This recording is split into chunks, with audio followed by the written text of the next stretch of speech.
Hey, hey. Hey, hey, hey, hey. Oh my god. Oh my god. Is it Dirk? Did Dirk do that? Oh yeah.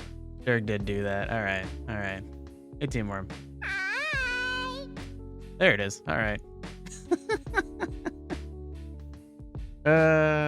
We will not be stopped. And maybe. As long as the internet works, I think we're fine. The internet could easily stop us.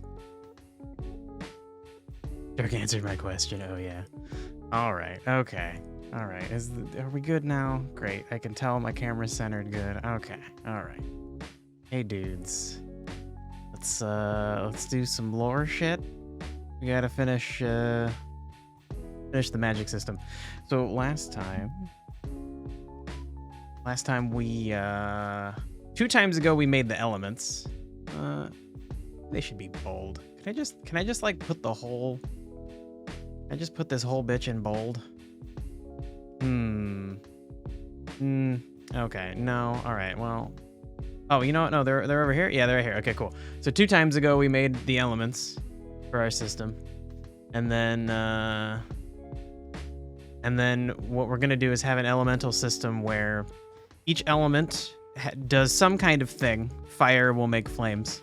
You get hit by fire, you get lit on fire, you got flames on you. The more flames that are on you, the worse it is. You take damage over time. Maybe some other effects. That's what we're going to figure out today, is how all of these things interact with not only themselves, which maybe the answer will be they don't interact with themselves, and each other. So that's going to take a while.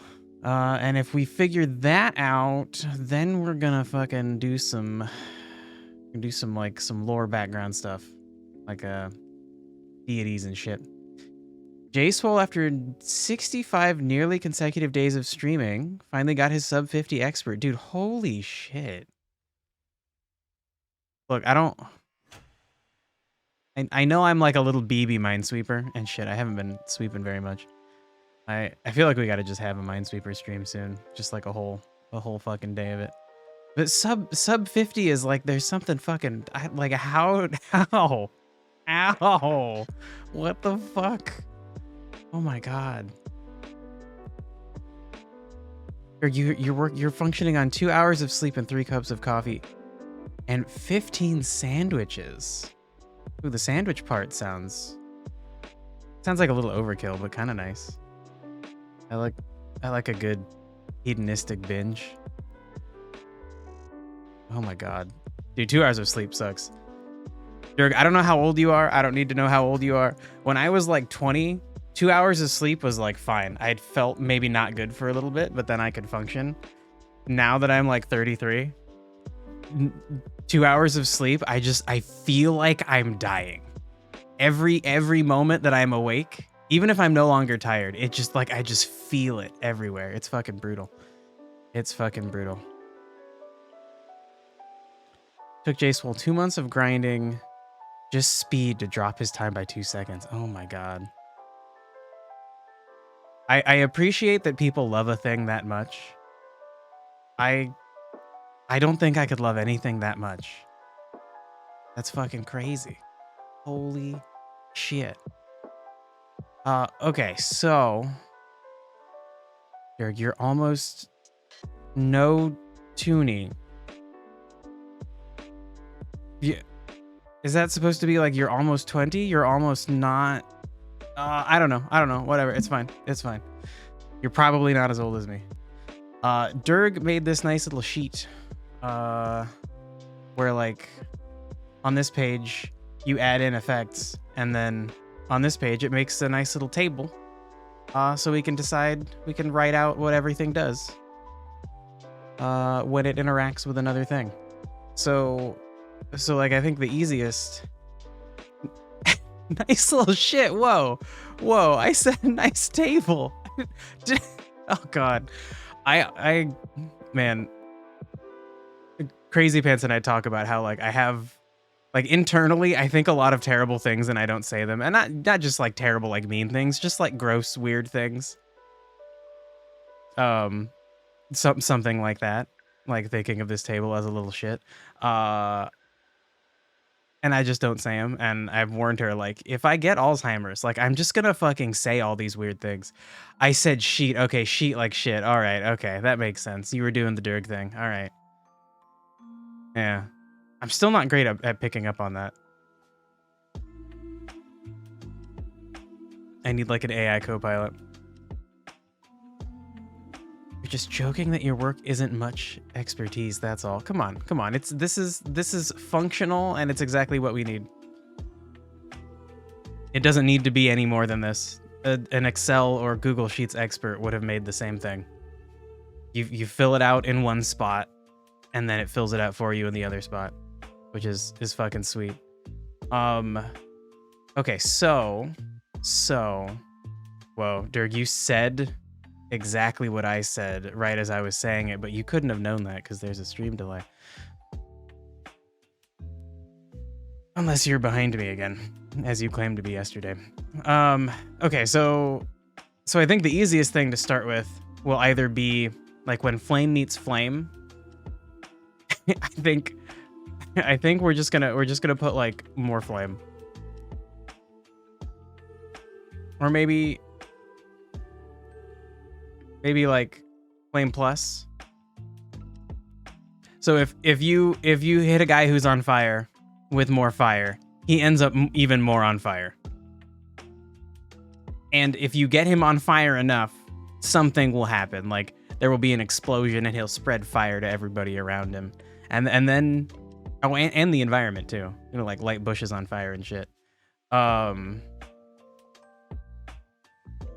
You can specify stacking in a collapse table if I need. I don't know what that means. Oh my god. Bro, these guys are just fucking... They're fucking everywhere lately. Oh my god, this guy's fucking... Hold on.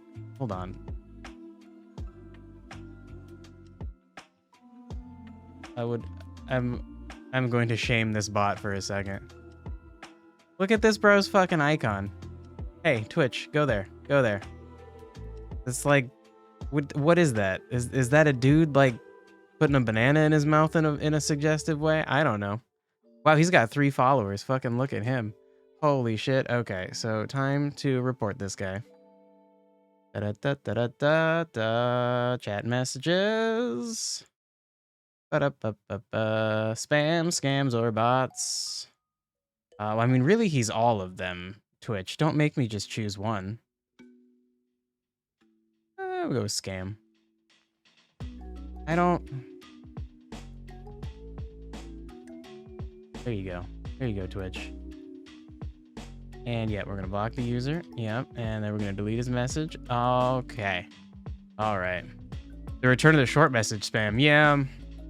I don't know if I like it better than the people who are from UK Manchester who ask how the stream's going and then try to sell me their fake art. Them at least you can kind of play with. That one that told me they weren't leaving my stream until I gave them my Discord was very funny. We're entering a new era. Shit. Okay, so spread is unique in that spread is just wind spreading effects around. So spread meets spread just like does nothing. So we'll just leave it blank. Spread plus spread might create a tornado. Okay, well, now hold on. That's kind of a cool idea. I think the problem is that spread... Greg's attacking my bag of cookies. Hey. Those are my fucking cookies, bro. I gotta put my cookies in a drawer. One moment. Hey.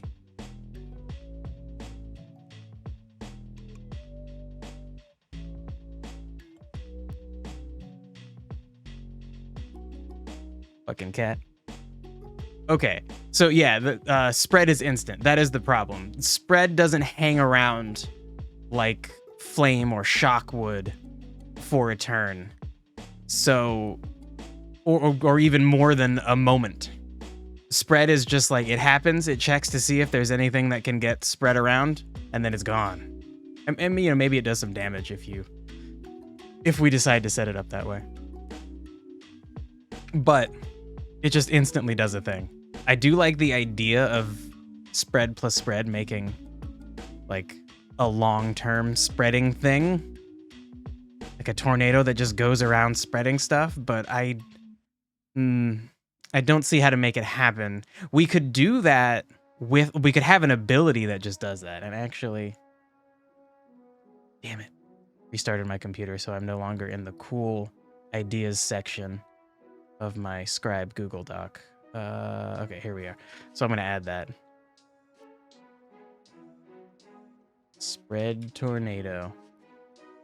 So we could just have an ability that does that at some point. Because that's a fucking cool idea. You like get a bunch of people covered in flames and then run a tornado through the area to like spread the flames everywhere. Sounds fucking cool. Okay, so wet. I don't think wet plus wet is gonna do anything. Like if you get wet, you're already wet. So you close the table for now to experience the stream. All right. Just, you know, just don't, you can have it open. Just don't like delete things that I'm typing, you know? Drenched. Yeah, so I was thinking about that, like having different levels of wet, but I don't know. I don't know what the result would be. Create a puddle. That's an interesting idea.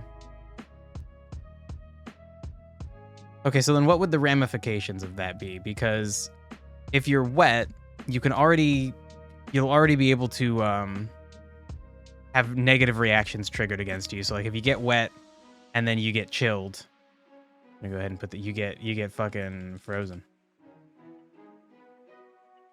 And just to clarify, if there's an X, that means you can have multiple of that thing. Ooh, shit, so actually wet probably shouldn't have that. And then the plus is going to mean you're like adding onto those stacks. Maybe not the best terminology, but it's functional. So frozen, you can just be frozen or not. So let's back it up to wet meets wet. So creating a puddle. Yeah, anything that steps on the block becomes wet too. That's an interesting idea. But then we also have to think about what happens if you get hit with an ice attack while you're on the puddle. Do we also have the puddle turn frozen? And then there's no longer ice to step in. There would be water that's now frozen, so you would slide across it if you went to step on it. Maybe slip on it. I hate it when it happens to me, but it is very funny to have that be an effect in video games where you can slip and fall when you're walking over ice if you don't have good balance. So okay, that's an interesting idea. So we could just call that puddle for now. Also, I have to mirror to diagonal for the table to work properly. All right. Well, okay, wait, are we sure that every effect is going to be the same backwards and forwards? I think for most things, yes. But maybe not for everything. Maybe order will matter sometimes.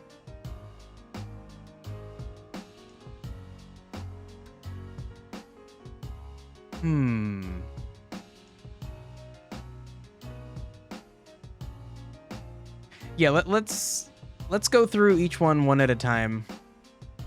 I'm gonna do all the diagonals. But then let's go through them one at a time and think about if we want it to work differently backwards.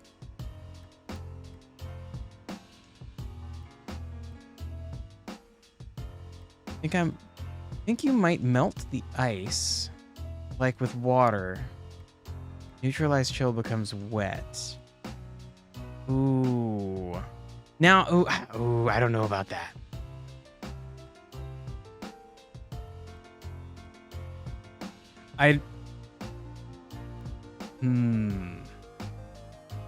Because they are different, right? Like,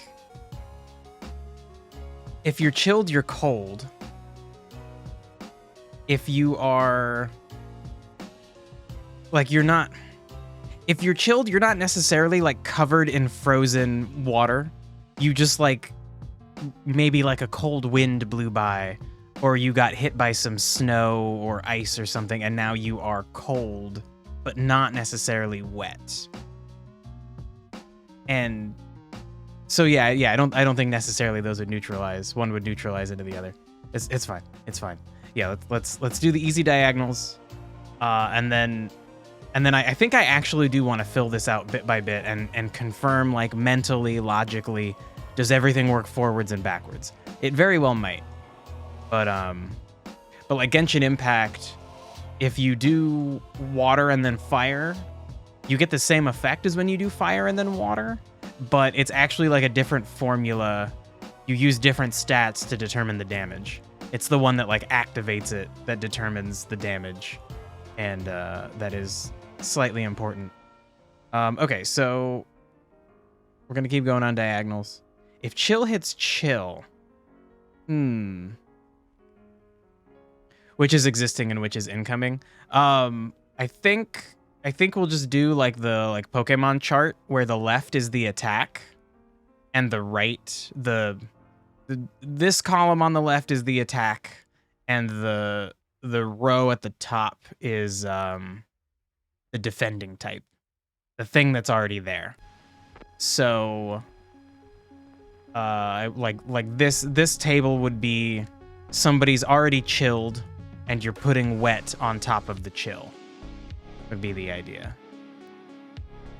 And again, for diagonals, it won't matter because it's same.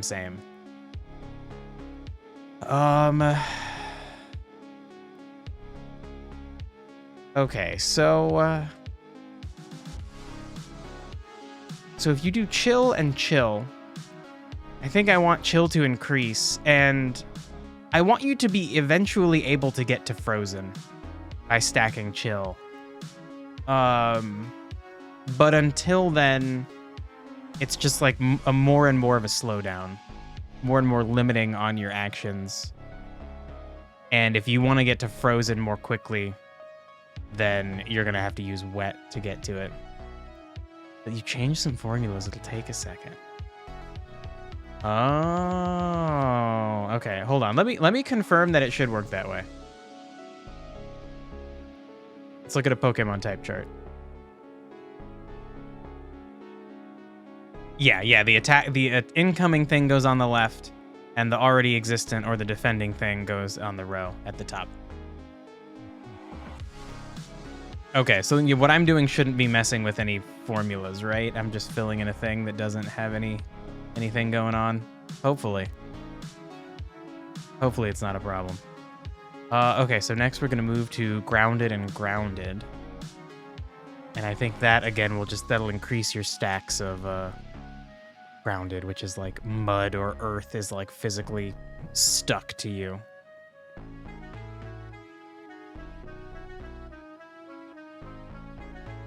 Spores, same thing.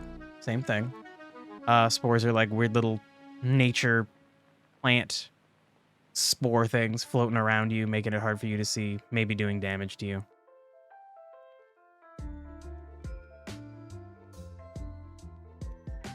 The dictionary reads from this page. Okay. Then hopefully I understand that correctly, and I won't be getting in the way of anything. If I am, just yell at me to stop. I was thinking of filling this table out in Miro and then bringing it into here. But hopefully this is fine. If acid meets acid, you just get more acid on you. Ooh, if confuse meets confuse. So I guess our goal with confuse is that it would stack and lead to a higher and higher chance of you failing to do whatever you tried to do. Maybe in a catastrophic way, like you want to shoot one guy, but you're so confused you accidentally shoot a different guy, maybe even an ally. All right. And then amplify. The goal of amplify is just to increase all of the other effects. So amplify, like spread, probably shouldn't be something that stacks on its own potentially and sticks around. Its only goal is to worsen other things. Now let's make sure we had talked about some other ideas for amplify. Where are you at, amplify? Increase the stacks of other statuses and also affects the caster. Right. If you cast amplify, you yourself will be affected by amplify. And then we were talking about some secondary effects, but those won't be important for this primary intersection situation.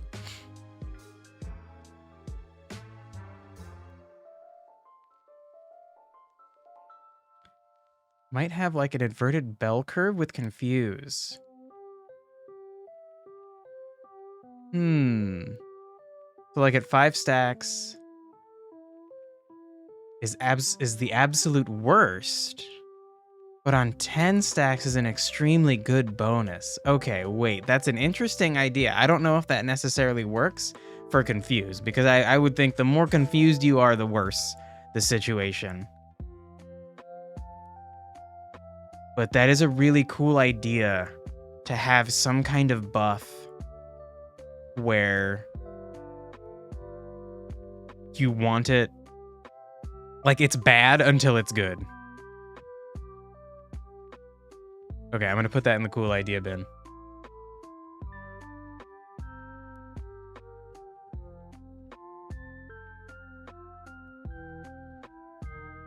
Five stacks bad, 10 stacks good. Okay, misspelled good. There we go. Okay, so I don't think that works for confuse. But that's such a cool idea. A boss having a thing like that where you could manipulate how many stacks he has on himself would be really interesting. Okay, so yeah, amplify is not going to do anything on its own.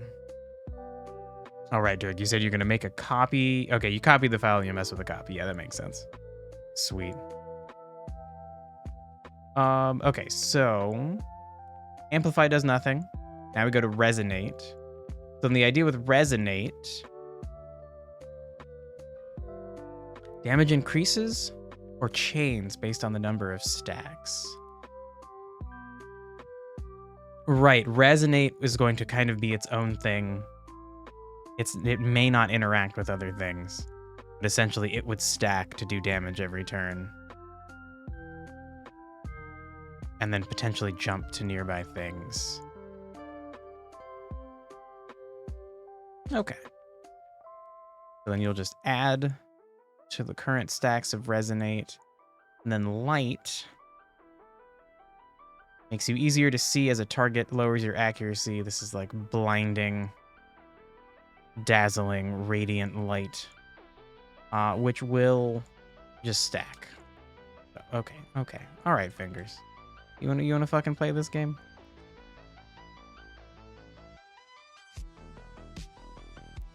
Okay, so then that is all the easy diagonals.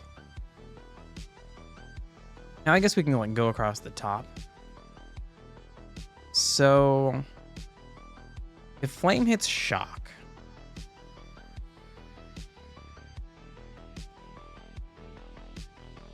fire plus electricity.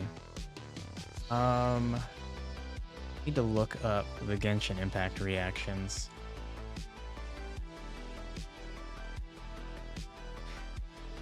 Amplify.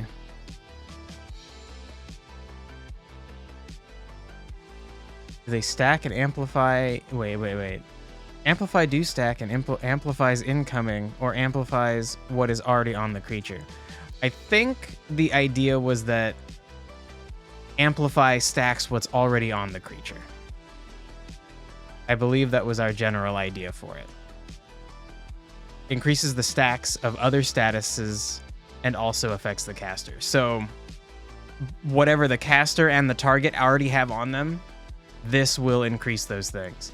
So then actually this should not have an X, because just like spread, it's going to be a thing that happens instantaneously. And then we may have other secondary effects along with it, because this is like the force. You thought otherwise? I think this is what we decided on. And then resonate is going to be the thing that stacks upon itself to do extra damage. And unlike other effects, it may just not go away.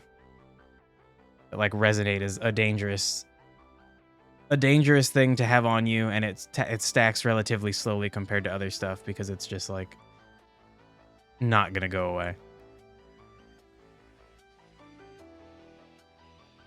And we had talked about hitting hitting targets that have the same number of resonate stacks on them already. Like the idea being that like they're resonating together. Ooh, resonate might on spread get divided. Yeah, that's an interesting idea. That'll come into play when we're trying to like balance it out and give it like it's a unique feeling. It needs to feel quite a bit different than the other stacking effects. Okay, so Genshin elemental reactions. Is this nicely laid out? Oh, hell yeah, it is.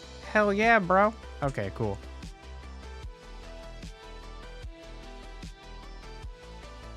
All right, so fire and electricity equal overloaded. What does overloaded do? Causes knockback. That's a cool idea. Ooh, overloaded damage is considered a blunt attack and can trigger shatter. Ooh, that's fucking cool. That might be the thing to do. I'm perfectly willing to just steal ideas that are fucking good. Genshin is maybe not the biggest source of inspiration for wanting this system, but a pretty big one, because its system isn't fully logical, but it's very fun. It is incredibly fun to be. You like pull out your fire guy to put fire on the enemy, then pull out your electro guy to hit them with overloaded, and then you have some other character that gets bonuses based on when you overload enemies.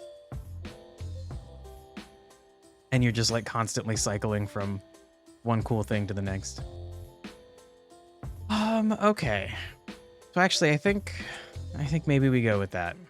I like that idea. So I think I'll just call it overload for now. Terminology wise, that could be clearer. I'll put an asterisk to let me know I need to define it. Could be clearer, could come up with a better term, but I think the idea is okay. That it's like what you're being overloaded with electricity and heat. And the idea would be that you're gonna consume all of the stacks of shock and flame that are on you. So if you have a bunch of shock on you and you get hit by a bunch of flame, that will be a bigger overload effect than if you just had a little bit of shock and got hit by a little bit of flame. Will be like more damage, more knockback, something like that. Okay, so spread.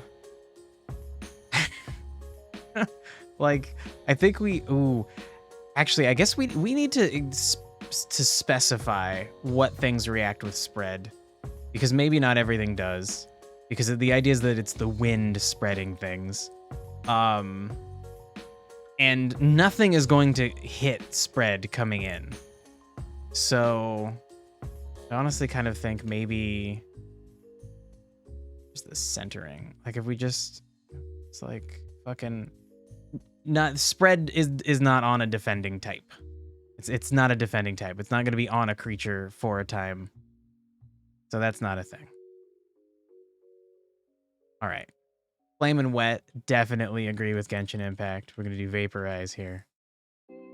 The idea is that you're vaporizing all of the water with the heat from the flame, therefore dispersing both of them. And then like probably you make like a little steam cloud.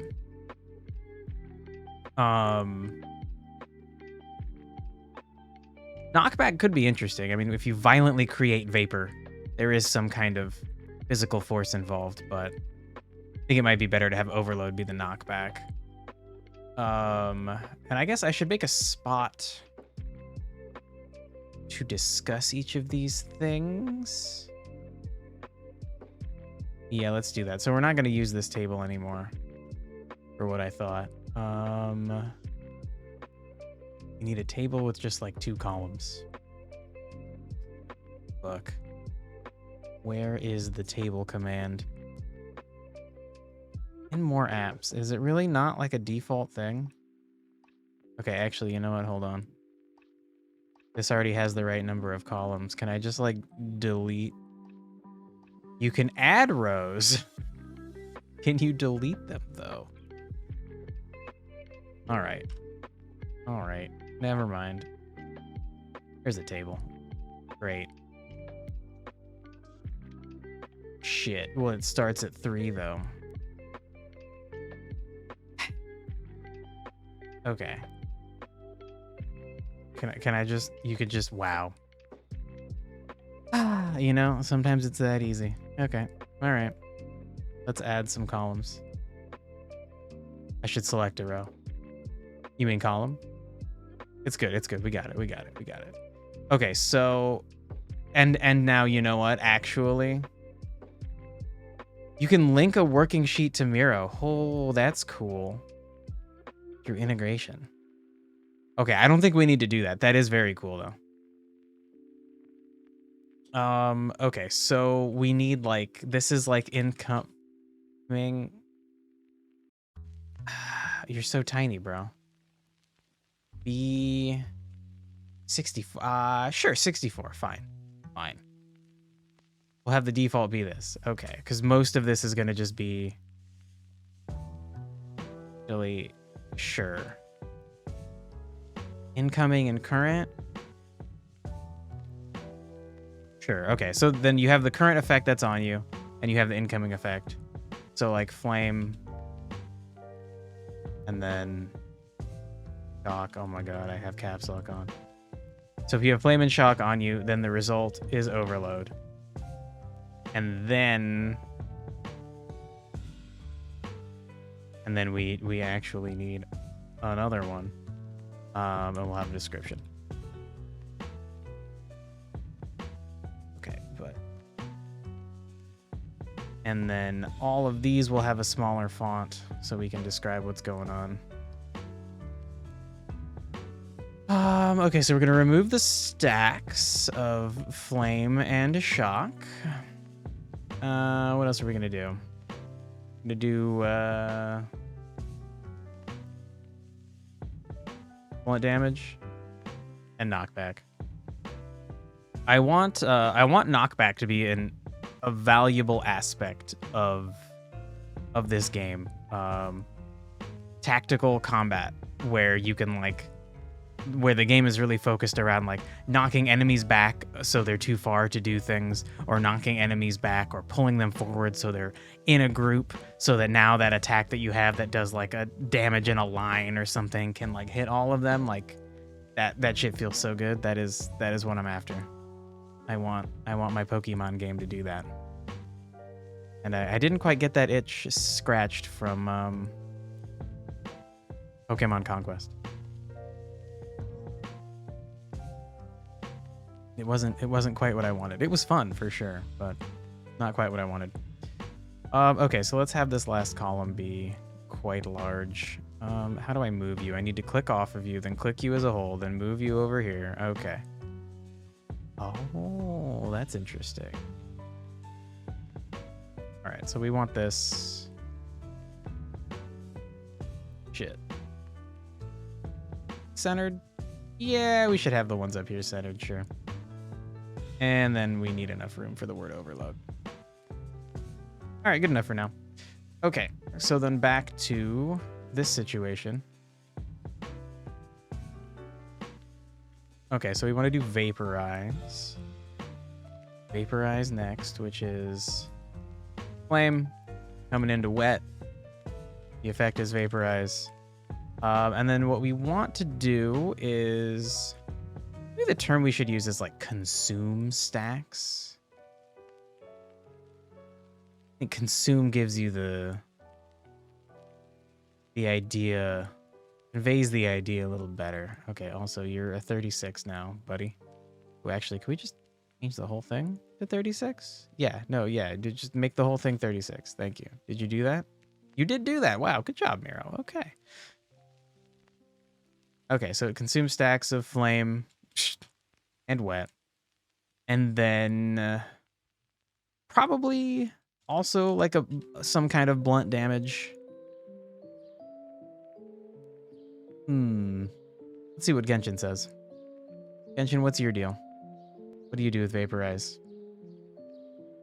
Maybe we don't do blunt. We have it be like some kind of non-physical damage. Reaction increases the damage of the hydro or pyro attack that triggers the reaction. Reaction is triggered by a pyro attack, the damage is multiplied by 1.5. If the reaction is triggered by a hydro attack, the damage is multiplied by 2. Right. Okay, that was the thing where I was talking about the direction you do it in matters. Interesting. So for Genshin system, it is just damage. So I think we'll do like elemental damage instead of blunt damage. And then maybe like we'll create like a steam cloud. And the steam cloud would it would be temporary, but it would limit your like line of sight through it. If you're trying to shoot a guy on the other side of it,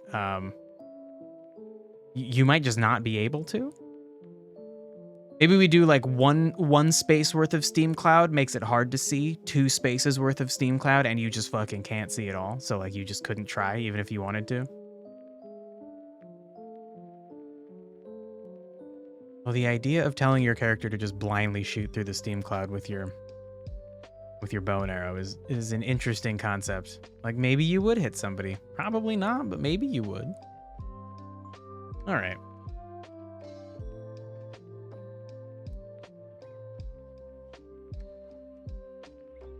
Okay, so then flame plus chill is going to be melt.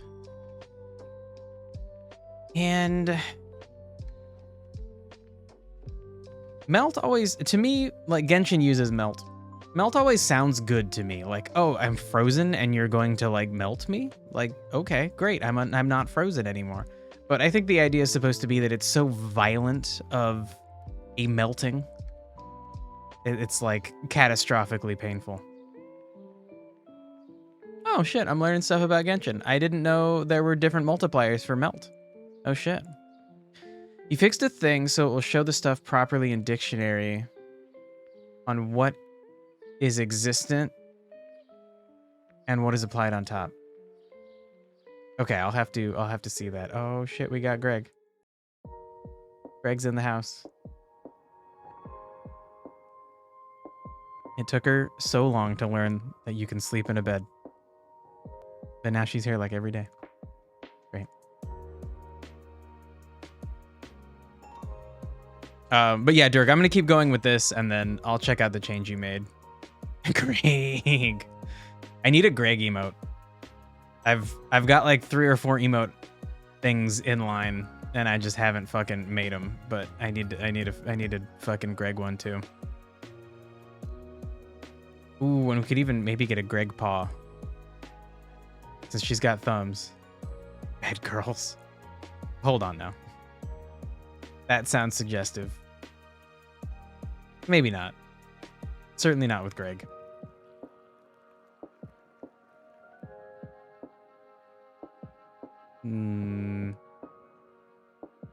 Okay, so Pyro Cryo. I think we trigger melt. I like the term melt. Of course, our equivalent is flame and wet. No. Flame and chill, bro. It's gonna trigger melt. Now, I don't think this is a specific kind of damage. Yeah. What kind of damage would melt be? We can just have it be whatever the incoming element is.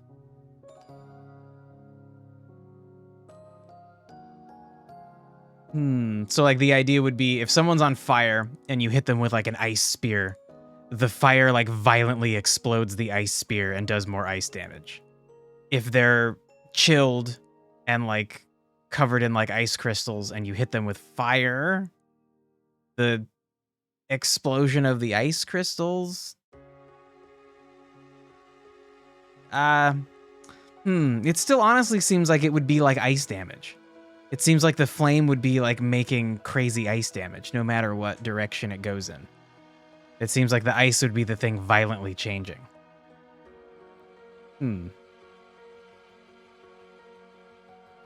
Chill is not ice though. Yeah, I know. I said that earlier and now I'm like, well, fuck, hold on. Dang. Yeah, you're right. It's fire and frozen that should do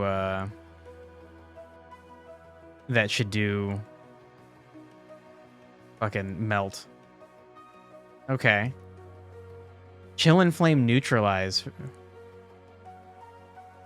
From your point of view. Yeah, I think maybe you're right. Ooh.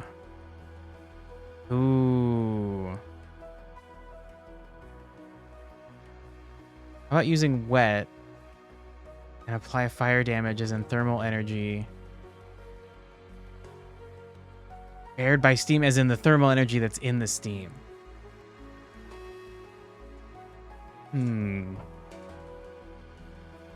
Honestly, I think it just canceling out makes sense. Because yeah, like we talked about before, the idea of chill is like an icy wind blows by and you are very cold. You are not yet like frozen or covered in an appreciable amount of ice. You're just cold. So I think maybe we have it neutralize.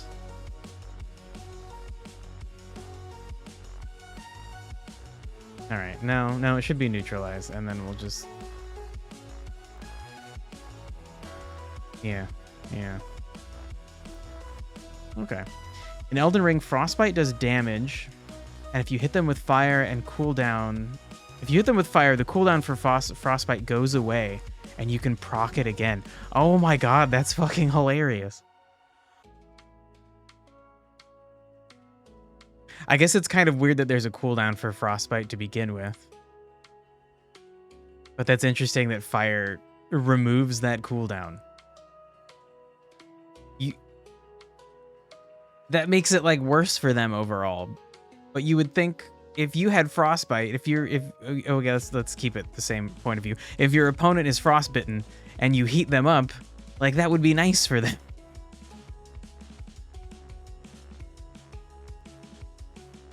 You have a debuff when you have the Frostbite bar.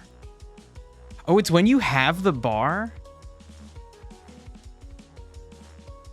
Is it when you have the bar, or it's like once the bar builds up, then from that point on as it goes down, you have the debuff, right?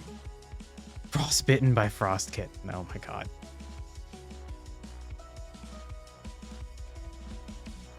Elden Ring is confusing to talk about because...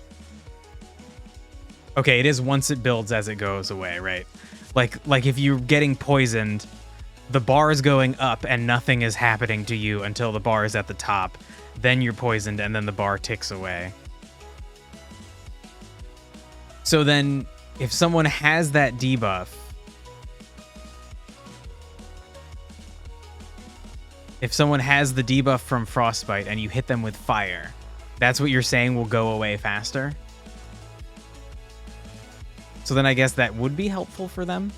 But then you, the person who is frostbiting them, you can now apply Frostbite again. Okay, so that's actually exactly how logically it should be, right? Like, you heat them up to kind of get rid of their frostbite. Although frostbite is like damage that's occurred from being too cold for too long, but we'll ignore that. We'll ignore the science behind it. Logically, it feels good. It feels good for it to work that way. Like they were too cold and taking damage from being too cold, and then you heated them up. So now they're not taking damage. They are debuffed from being too cold. But once you heat them up, they're no longer debuffed. But then you can make them too cold again. Chill and Flame can create Shatter, though.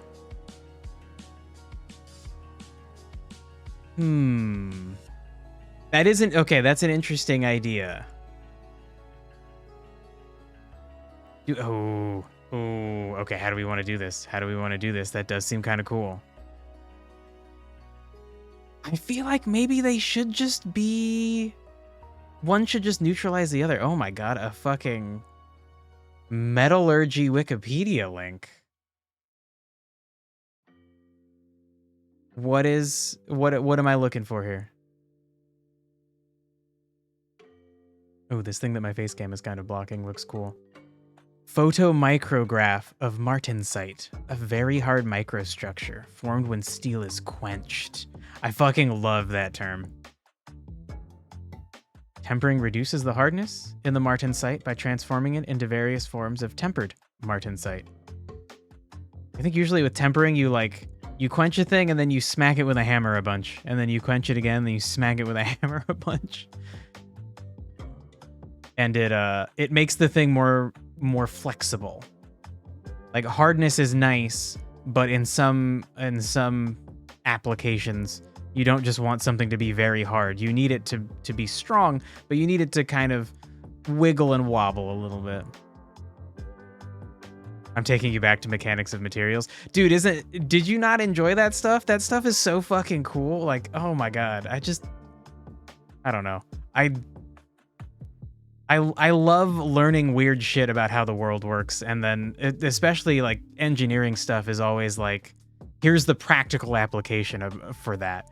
Here's what happens if you try to use something that's too hard in a specific situation, something that won't deform enough. It's fucking cool. So it might work on attacks and tags, not always. Wait, as in we might not always use it as a tag. Wait, hold on. Okay, but you think Shatter's the most usable in that case? Okay, well, first of all, Dirk, why did you send me this link? It's a cool link. I absolutely appreciate it. But I assume there's something in here about shattering. If I look for the word shatter, that would be cool. Okay, the word shatter's not in here, so probably just an idea.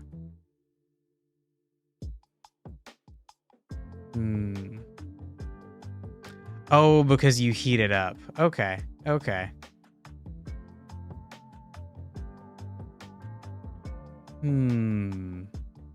Because you heat it up and cool it. Okay. Damn. All right, this is definitely going to take a while. Yeah, what? Ooh, fuck. What do we do here? What do we do here? So if we reconceptualize chill as not just like you're cold, but you are covered in a little bit of ice, not enough to freeze you though. And that could make more sense if we want lots of chill. If you chill someone over and over, they become frozen, which is like, that's how Destiny works. As far as I know, it's not how Genshin Impact works. You cannot, I don't think you can actually freeze somebody by just hitting them with ice over and over and over. They have the ice effect on them. And lots of characters,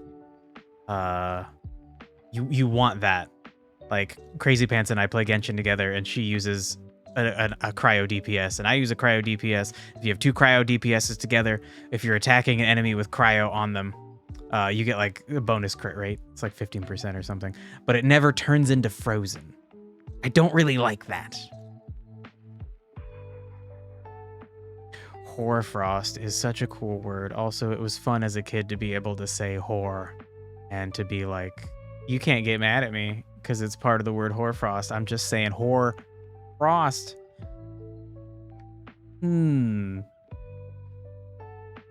Okay, so yeah, chill could be like you're getting like hoarfrost is covering you. And so then flame and chill could be a way to trigger shatter. That is an interesting idea. Thermal burns. You for sure would get in trouble for that. Yeah. Yeah. I got in trouble for it, but like not seriously in trouble. Like I would get yelled at and told to stop, but you know, in my head it was like, I'm right, you're wrong. So it was like, okay.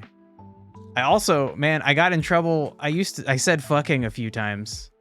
I didn't believe fuck was a bad word. Like somebody told me, like I heard the F word is a bad word.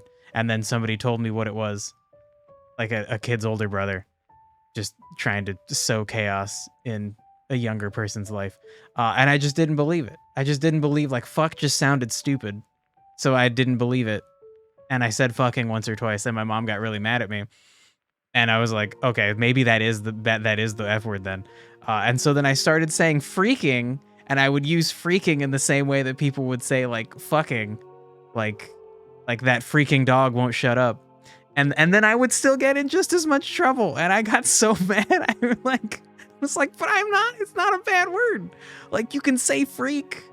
There's a cartoon show called Freakazoid. Like, freak's not a bad word. You can't get mad at me for doing this. It's not fair. Oh, shit.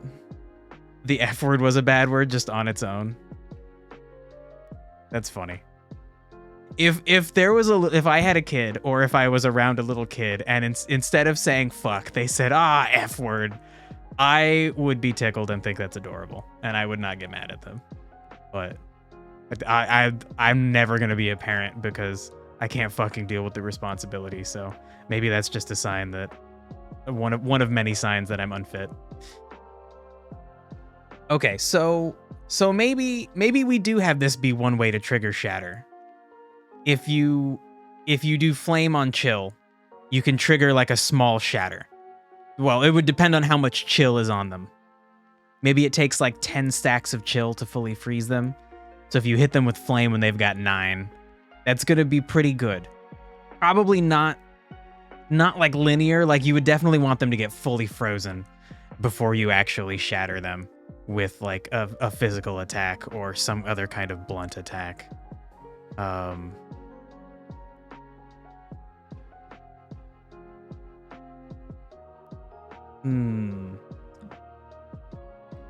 Yeah. Because then if they're fully frozen, flame will trigger melt, I suppose. Like it won't be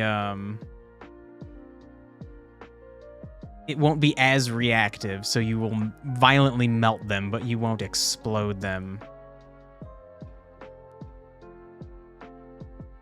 Yeah, Durgan, I think pretty much all of these it's going to be the case.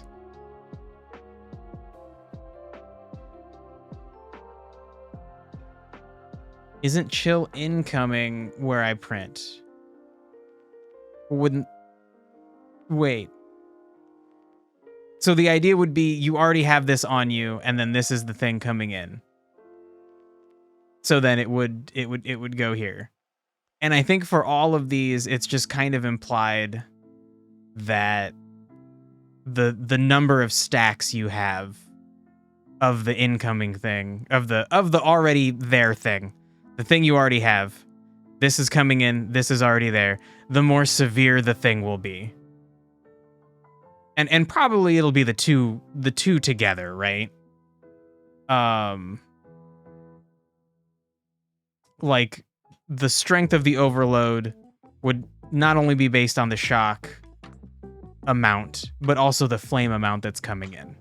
And maybe we would balance it so the amount on there is more important, but the amount coming in should also help scale up the damage or whatever the effect is, like a little bit. Yeah. Okay. Oh my god, it's so hard to decide on this. It's an interesting idea, and I like the depth of ice and fire together having so many different options that you can cause like a shattering explosion if they're only chilled and you hit them with flame, or if they're fully frozen and you hit them with flame, you will like violently melt them, and that will cause a different kind of damage.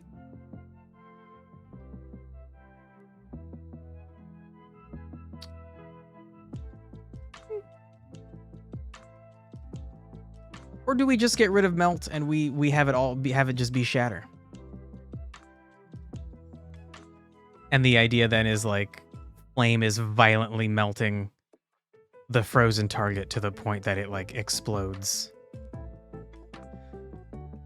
and like shatters. Okay, well we don't have frozen on here yet, so you know what? I don't have to decide that yet. We'll decide when we get there. I think that might be the way we go though. Okay, I think this might be the first one that doesn't do anything. If someone's covered in earth to the point where they are moving slow, they maybe have some increased defense, what would flame do to the earth?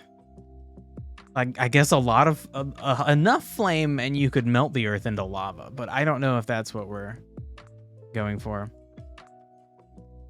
We can write down a variety and collapse it later. Yeah, sure. Yeah, I think obviously this is all work in progress. I was actually thinking I might change radiant to cosmic to give it a broader flavor, to have more things fit under it, and its effect could still be the same. But I like Cassette Beast's cosmic term.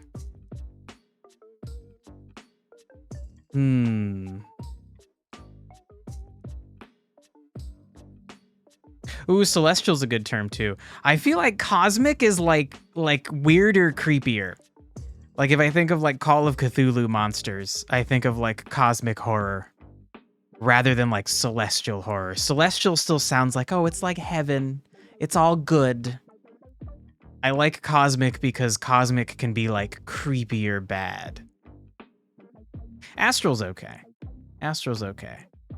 I'm still, it's still fermenting in my brain, but Cosmic Hoarfrost sounds cool.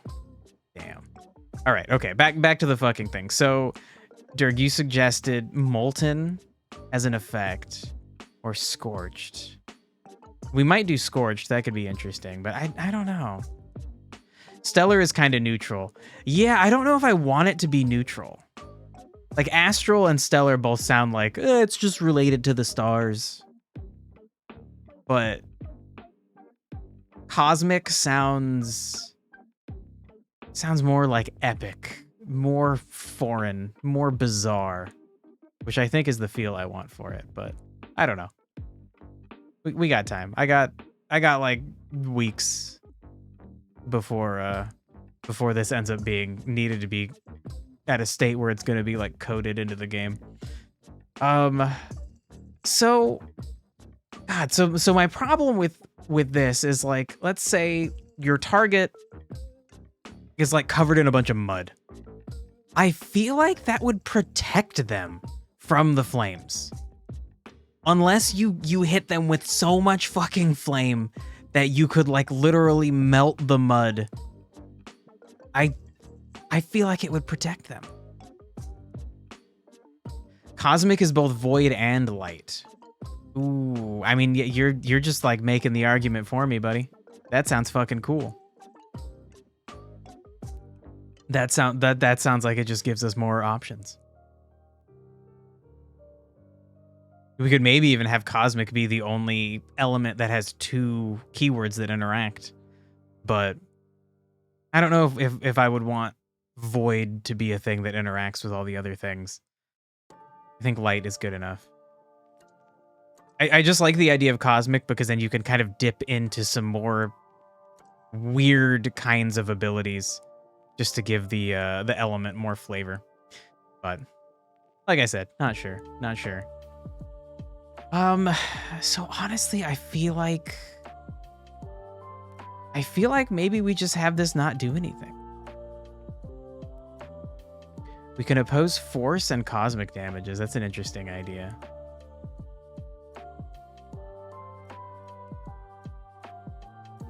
Yeah, I kind of like that. Like, cosmic is more extreme things. Yeah, I definitely want cosmic to be like weird shit.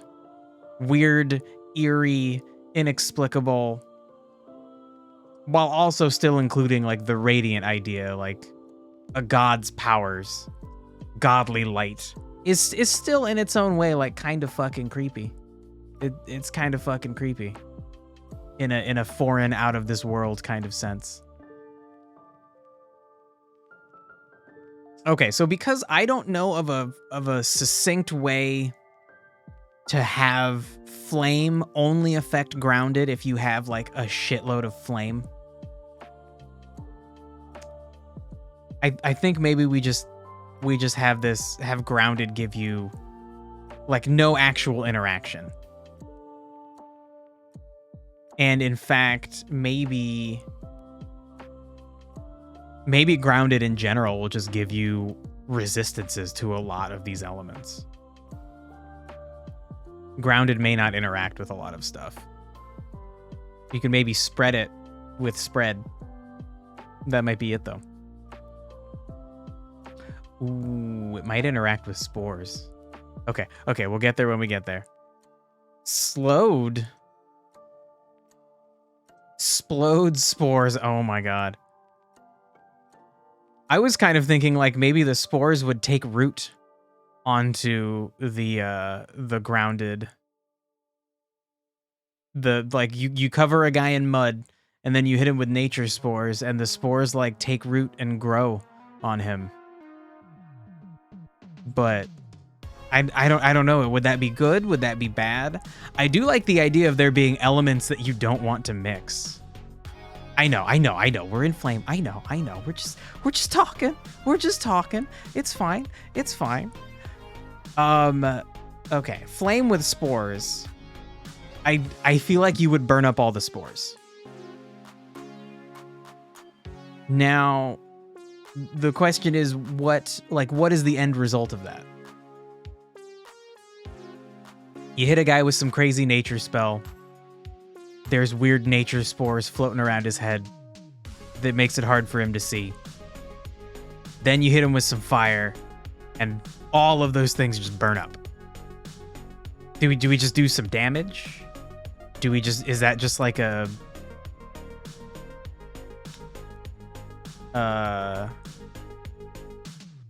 like we trigger it's like the idea was going to be that flame, if you stack flame up enough, you get like an explosion, like a scorching explosion that will spread flame. And actually, I guess honestly, I should just put that here. Like would flame and spores just trigger scorch?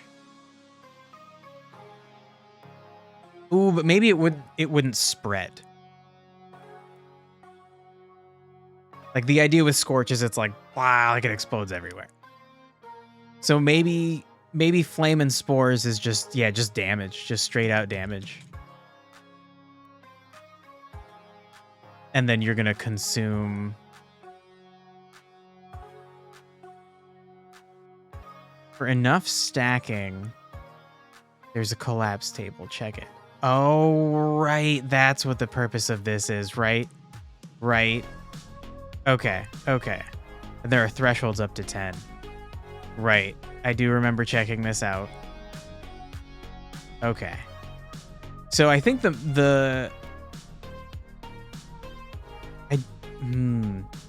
I don't know if we need... I remember looking at these. Skadoosh is very silly.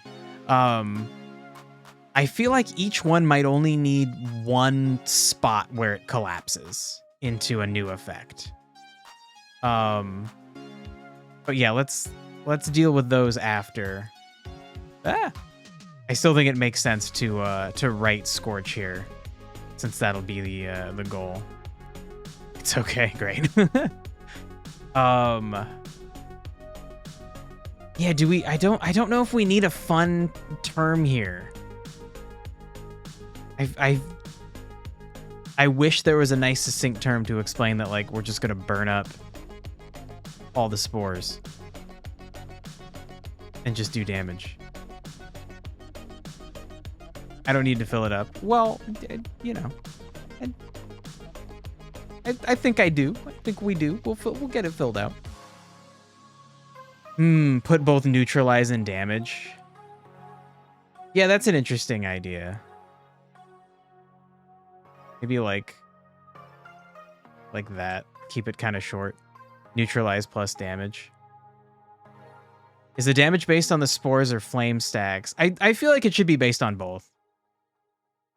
The more heat coming in, the more spores already there. Both of those should affect how much damage the target would take.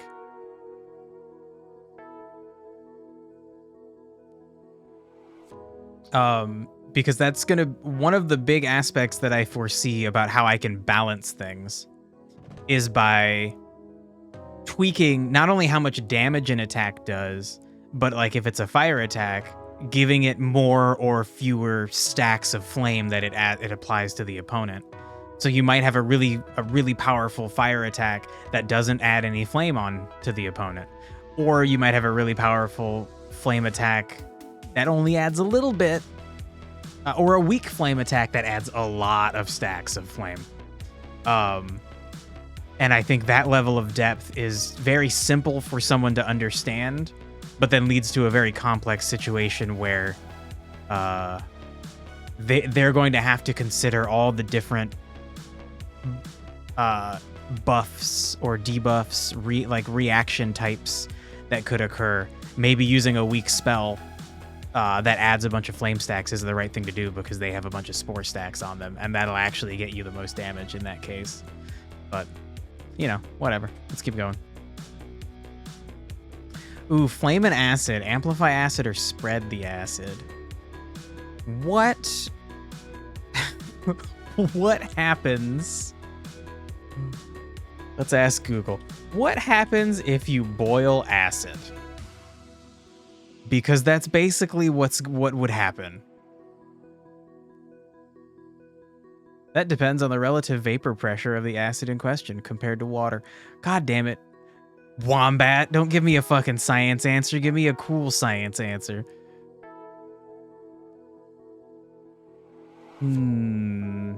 Okay, this is not what we want. Please help us improve Google, bro. You know how to improve Google, but you want to make money, so you won't. Fuck off. Don't do that. That's disingenuous, Google. The acid gets more caustic. Reaction speed increases with temperature. Okay, that's an interesting idea. So would we just increase the stacks of acid? Or would this be like Pokemon has poisoned, but then it also has badly poisoned? Even though both just appear as the same poison marker? Would we have like, you've got acid on you, or you've got like really bad acid on you? Oh. What the fuck? Does LSD lose its danger if you boil it first? Lose its danger. Weird. LSD is indeed destroyed by heat. LSD isn't all that dangerous though. Yeah, I was like, wait, what danger? Like, huh. Fascinating. Okay. So I don't think there's some kind of crazy interaction that's gonna happen. It would be really interesting if like acid exploded when you got it hot, and then we could like come up with some weird term for like an acid explosion. Shit. Okay.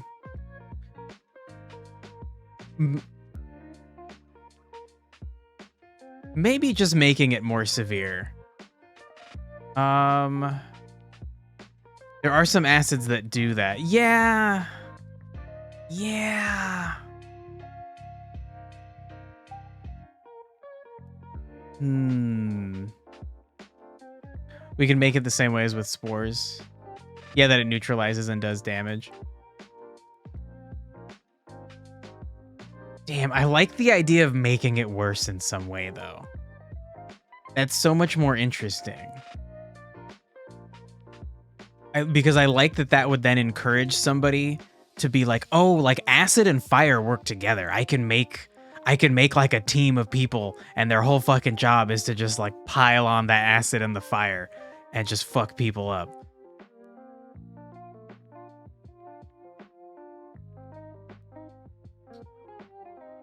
And it, like, acid is typically like with it or in a like liquid form, so it would be like hard for somebody to have flame stacks on them in addition to acid stacks. Like it should be like one or the other. So if you already had acid on you and you get hit by flame, it would like heat up the acid.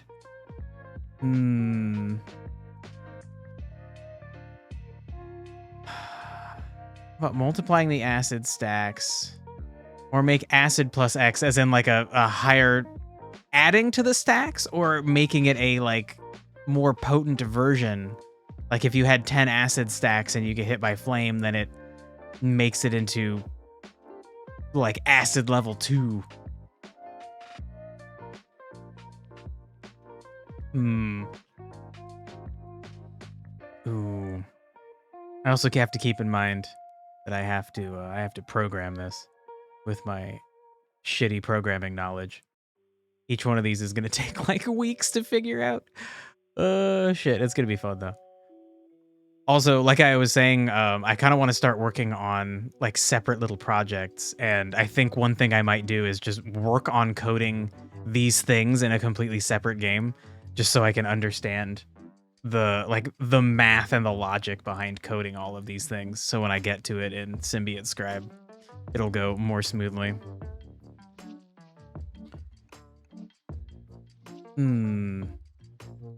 Yeah, overwriting it seems interesting.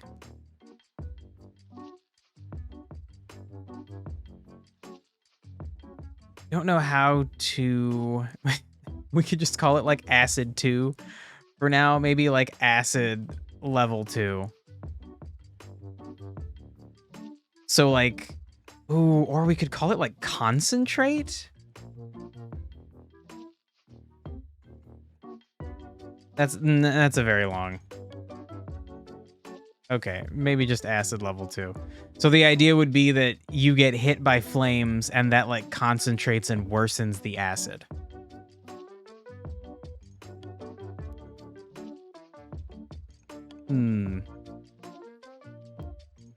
And so maybe you could have a build that's based around getting characters loaded up with multiple different levels of acid. And maybe we go level 2 to 3. Maybe you could put some acid on somebody, heat it up to level 2, heat it up again to level 3, put some more acid on them, heat that up to level 2, so now they've got level 2 acid and level 3 acid on them. That sounds absolutely brutal. Concentrated acids isn't that bad, though. Acid solutions are much more reactive. Oh, yeah, you could be right. Shit.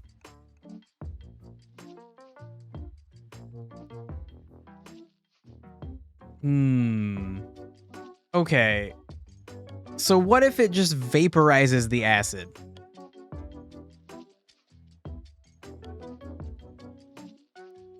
Let's not get too crazy. Maybe the multiple levels of acid was a little bit crazy.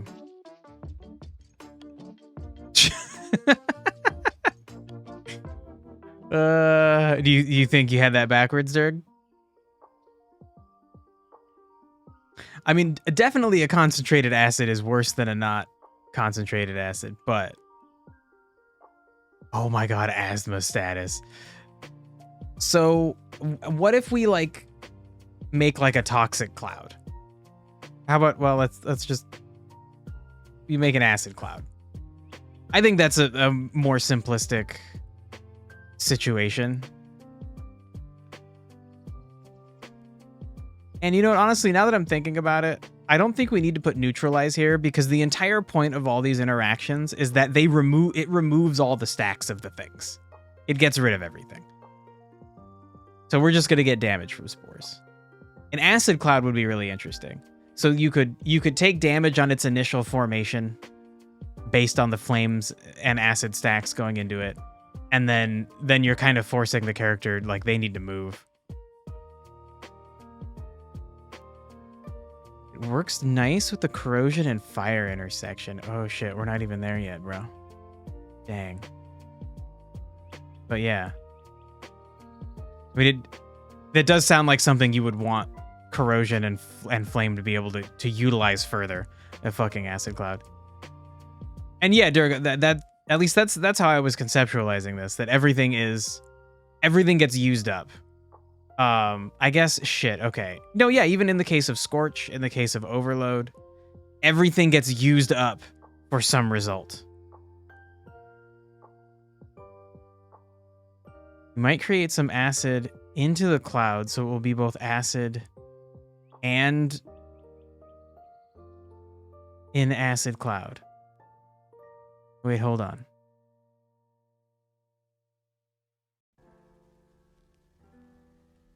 Do what now?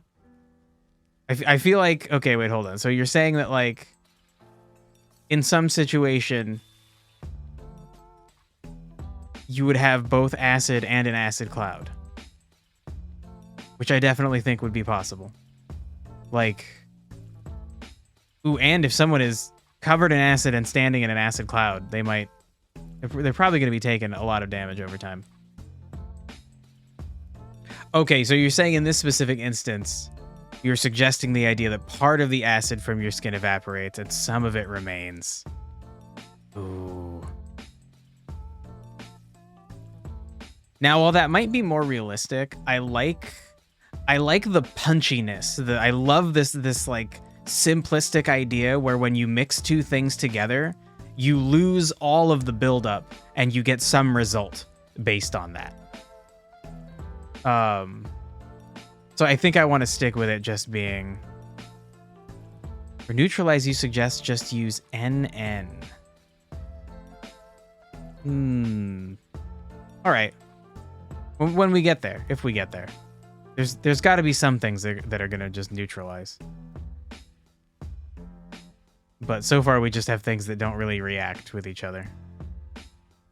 Okay, so I don't think confuse and flame fucking do anything.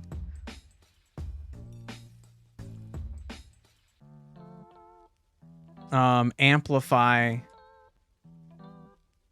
Let's see, anything that's gonna go into amplify is not gonna do anything, because amplify, just like spread, is just gonna worsen things. Flame and resonate. I don't really see this. I don't really see this doing anything. It would be interesting if our idea for resonate is that, like, the thing is like vibrating at a frequency, and building up that frequency to a higher and higher pitch is eventually going to hurt them. But it would be interesting if resonate just let flame get spread all around. Like, you throw fire at this thing that's vibrating and it just throws the fire all around it instead. But it doesn't really feel like a strong thematic thing that people would understand. I feel like people would be like, okay, boomer, I'm never gonna remember that. Fire and confuse. Oh my god, of course. It's a meme, and which meme is it? Fucking that guy. Now the thing is, I haven't really analyzed this meme, but like, he just thinks, he says this is fine. Is it sarcastic? Is he depressed? Is he just confused? Does he think it's fine? Or is he saying it like in a way that he really means it's not fine, but he's like, well, I don't know what else to do.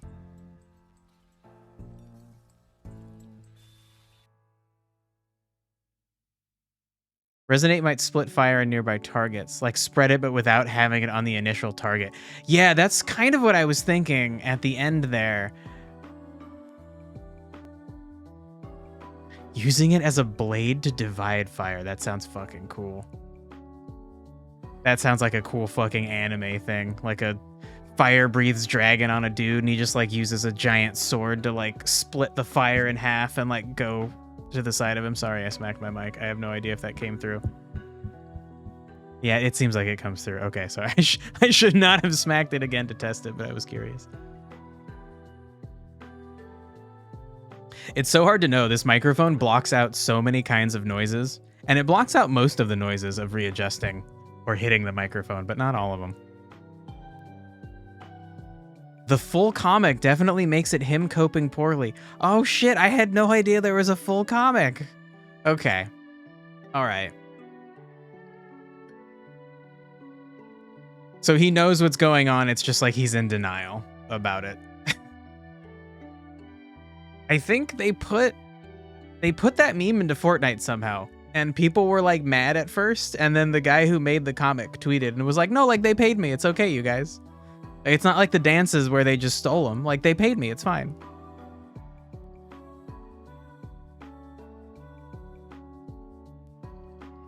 Quote, I'm okay with the events that are currently unfolding. That's okay. Things are going to be okay as he melts. Okay. Shit. All right. Okay, so... maybe we have Resonate do that cool thing where it just fucking spreads things around. The idea of building up Resonate on a target that's like in the middle of stuff and then like hitting it with a bunch of fire to just spread fire randomly everywhere all around it is fucking hilarious. I don't know if it's fucking worth it though. Each one of these is more fucking shit for people to learn. And I want there to be like I actually really like the cassette beast idea where they're like, look, all you need to remember really to succeed is like these ones are bad and these ones are good. If you don't remember specifically what each one does, just remember the bad ones and the good ones. Use the good ones, avoid the bad ones. We don't have that many bad ones yet. But Resonate seems like one that's really weird because it could be bad or could be good. You could add wave spread. You might spread the state similar to Resonate. Let's go through Moscow. Oh my god. Yeah, fuck. I need to do that for like the whole fucking game, bro. First brainstorm, then assess. Okay, all right. I feel like we can kind of do a bit of both as we go through this. But yeah, certainly we can go back. So what's a good wave spread is a little bit too like nah, like technically regular spread. Oh, the box comes with me. That's very cool. Technically, like I feel like this regular spread is like kind of in a wave. It's gonna be in like an outward wave. Telegraph. Ooh. Ooh.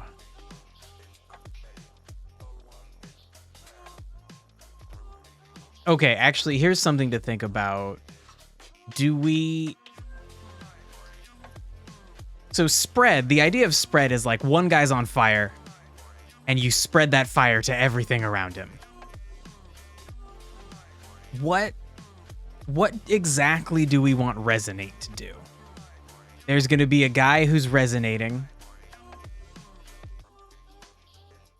and then he gets hit by some fire. Does it just leap to another person? Is it just transmitting it? Do we send the effects or only damage? Well, I think the idea would be the effect, specifically.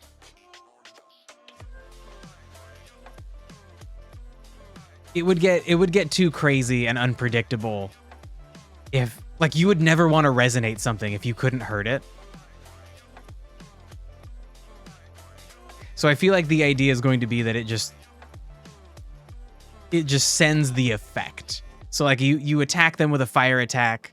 The fire attack does some damage and also puts some flames on the target. But in this case, the target is resonating. They're vibrating in a strange way. So the flames that would have stuck onto them get thrown somewhere else. So you were thinking that we would multiply it. I was thinking we just transfer it. You might need to spread that fat heel and resonate party members. Oh, that's a cool. Okay, wait. So, well, you would have one person resonated in your viewpoint and then hit them with a heel, and then that might spread it to everybody else. Damn, that's a cool idea. So maybe we need to have like a heal over time effect that is capable of interacting with resonate. Ooh, that's a cool idea. That also seems very frustrating, though, if your opponents do that. If either they resonate themselves and then are just like AoE healing. Oh, that's so cool, though. I love the idea of like that thing I talked about in Baldur's Gate where like you could put a character to sleep and then the teammates of that sleeping person will fucking shove them. Like normally shove is like you're a barbarian and you shove a little guy off a cliff and he dies. But in this case, you're using shove to like wake up your teammate. I love the idea of certain things being good in certain cases and certain things being bad in other cases. That like resonate is not necessarily good or bad. So if you see an enemy put resonate on itself, you might be like, oh shit, they're gonna AoE heal. Those fuckers are gonna AoE heal. God damn it. Oh, it's so interesting. Say it divides the effect, but not less than one. Ooh. Ooh, that's an interesting idea. So you are spreading it, but in a more limited way. Interesting. Okay, so I think thematically that makes more sense. Oh, it still just doesn't feel right. I still feel like we haven't thought of this in the right way to really have something lock in.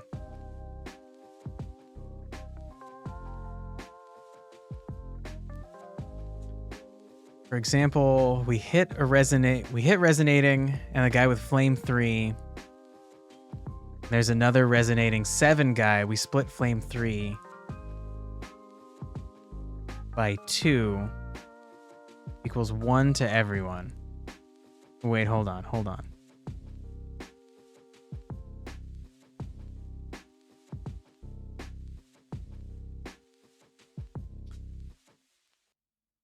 Okay, so you're saying if there were like 7 other guys that were resonating, you would split the flame 3. Oh, okay, no, you are just saying divided between 2 people. And changing flame 3 to dividing it by 2, so it's 1.5, and then that transforms into 1.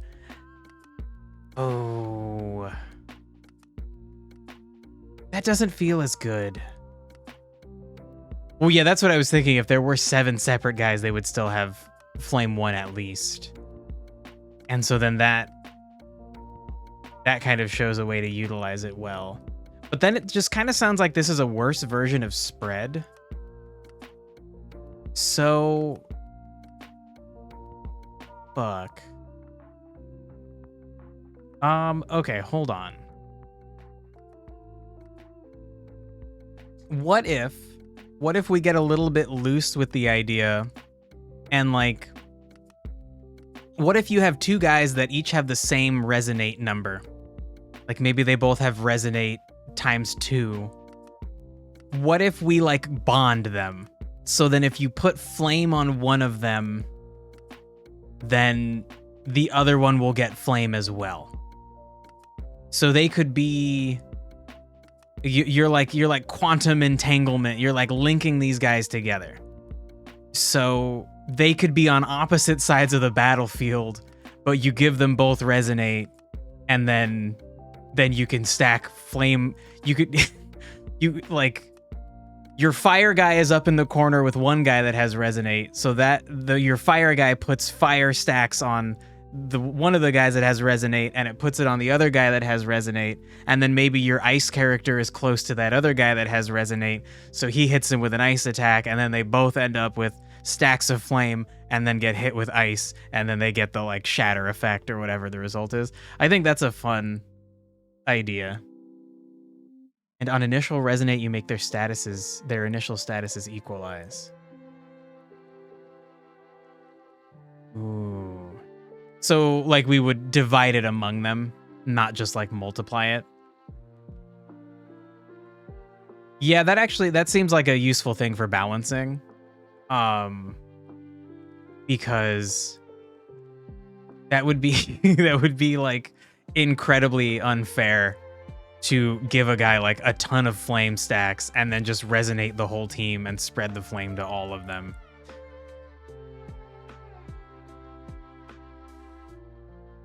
One is wet and another is fire. You cast resonate on both and get wet plus fire reaction. Like they were on one creature. Okay, yeah. I like this idea. So maybe we don't just, if two things are resonating, maybe they're gonna divide everything among them. But the benefit is it'll always be at least one stack of something. So if you have two guys that are resonating at the same level and you put 8 flame stacks on one of them, it's going to divide that 8 between the two of them and do 4 and 4. But if you have the same situation and instead of 8 flame stacks, you do 1 flame stack, it'll put 1 on each of them. So then you can kind of make you can kind of get a better benefit from things that only do a little bit. If you divide the flame, you're still triggering it on both of the creatures. Yeah, but it might not be as severe depending on the reaction. I feel like. Okay, we'll outline this more, but God, what? Like, do I call this like linking? Maybe like entangled is a weird term for it. It's like not the right term. I don't know what to call it. Two things are resonating together. Is there a term? Is there a term for that?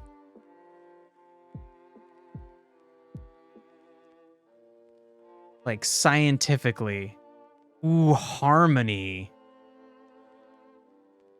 Harmony might be a thing.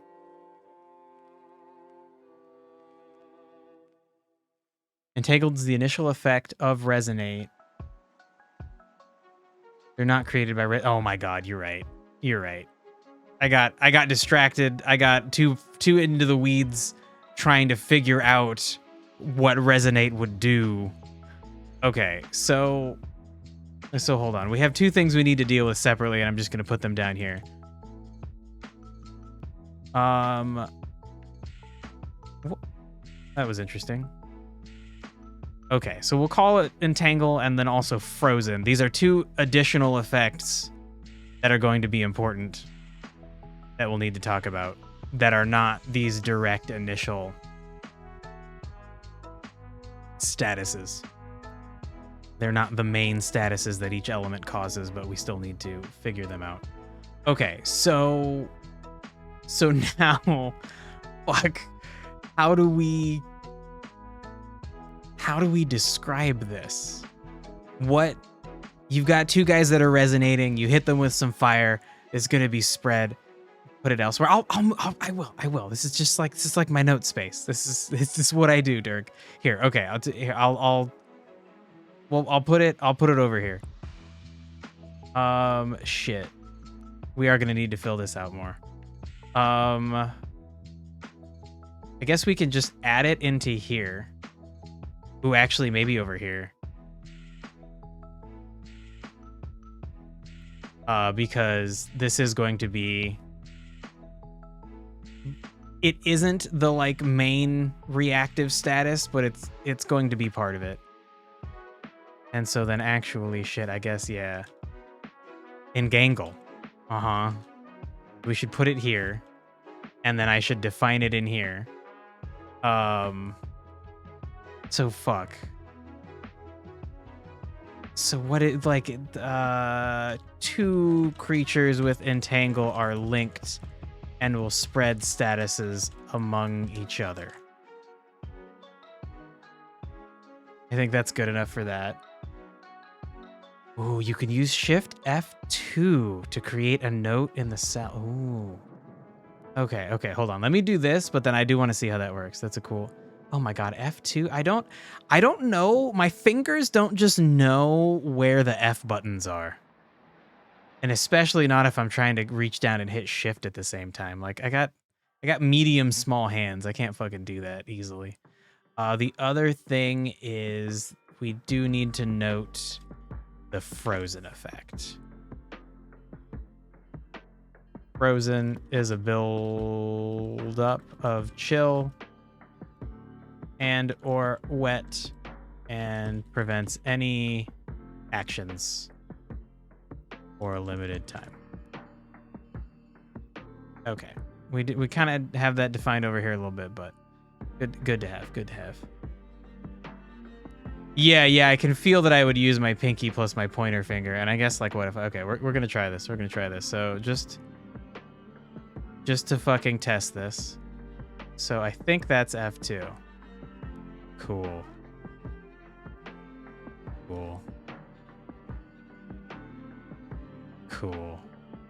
Ooh, it's only there if you go over it. Okay, cool. Great. Cool tip, Dirk. All right, well, I'll try to remember to use that in the future at relevant times. One of the Guitar Hero 3 cheat codes requires doing a bunch of 4-note chords. You're using both hands and elbow strumming. Elbow strumming feels so fucking awkward.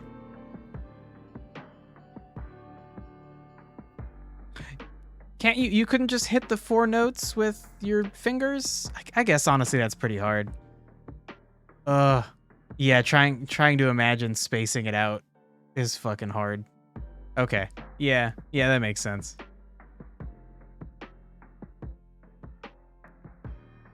We don't feel resonate with fire. Yeah, I guess really, like, we don't have a specific reaction. So, and I think resonate's going to be like that for everything. There isn't going to be a specific unique reaction. Except with itself. You're gonna worsen the resonation, the resonantness, by using resonate on someone who's already resonating.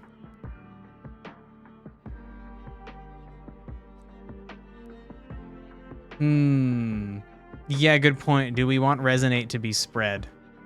I guess that's... Let's leave spread's line empty. Actually, shit, maybe we jump ahead and do spread now. Okay, no, we finished light, but yeah, I feel like we need to, like, spread is its own fucking thing and needs to just be fucking discussed on its own because it's fucking weird. Resonate plus amplify. Ooh. Okay, let's talk about that when we get there because that's also a fucking weird one too. Let's keep going with flame. Let's push off the problems for a bit. Oh my god, it's been an hour and 40 minutes. Holy shit. How does this is why George R.R. Martin takes forever to fucking write books, because he's like he's doing this but for geopolitical intrigue. That sounds fucking fun. Especially when you're just peppering in little bits of magic here and there. Fucking cool. Okay, so light. Flame meeting light. I don't know if we want... He doesn't consult chat. Yeah, that's a good point. But maybe, like, I often, when I'm trying to come up with ideas, I often ask myself questions. And then I feel like I'm throwing out answers from like different perspectives. So like it's almost like I'm consulting my own internal chat all the time. You know? I don't know. Phosphorized. Okay, that sounds really fucking cool. Damn. This makes me want to have like a weird sci-fi game that has like a magic system, except it's like all weird elemental fucking terms. Destroys invisibility. Okay, that's so weirdly specific. Like, that's so fucking cool, but that's too specific. Fuck. Like, just like a white explosion that's so powerful that everybody who's invisible is no longer invisible. That's fucking cool. Damn. Okay, I don't think we want to get that specific with these. We kind of want like some arcadey, some overly simplisticness to it. Fun and powerful, but maybe a little bit too simple. Thematic, but too simple. Fire plus sunlight is just more fire. Yeah, I know, right? Isn't that like boring? It's like,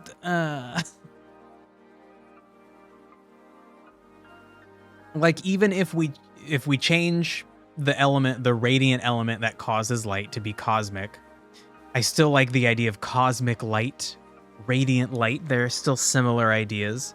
They're still just fucking light. I think maybe we just don't have a reaction? I mean, I guess you could... Flame could be a little more effective. Like you just... Oh, sorry, Greg. Wow, I just tapped my trash can and Greg freaked out. Like, an enemy has light on them already, and you go to hit them with an attack that adds a little bit of flame. Maybe it adds a little bit more. I don't know. That's so boring. Flame plus plus. Sure.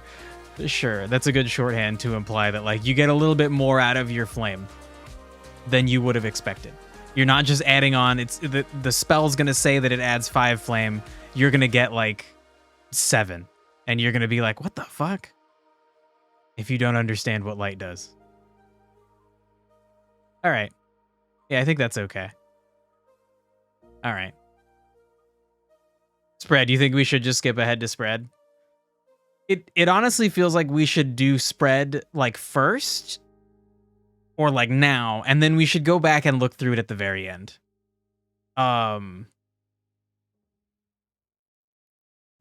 Because I feel like we might, once we decide on more things, we might reevaluate spread from a different perspective. And so yeah, actually shit, maybe we should just do it last. So that then we have everything else filled out. Because like spread's power is just based on the power of everything else, essentially.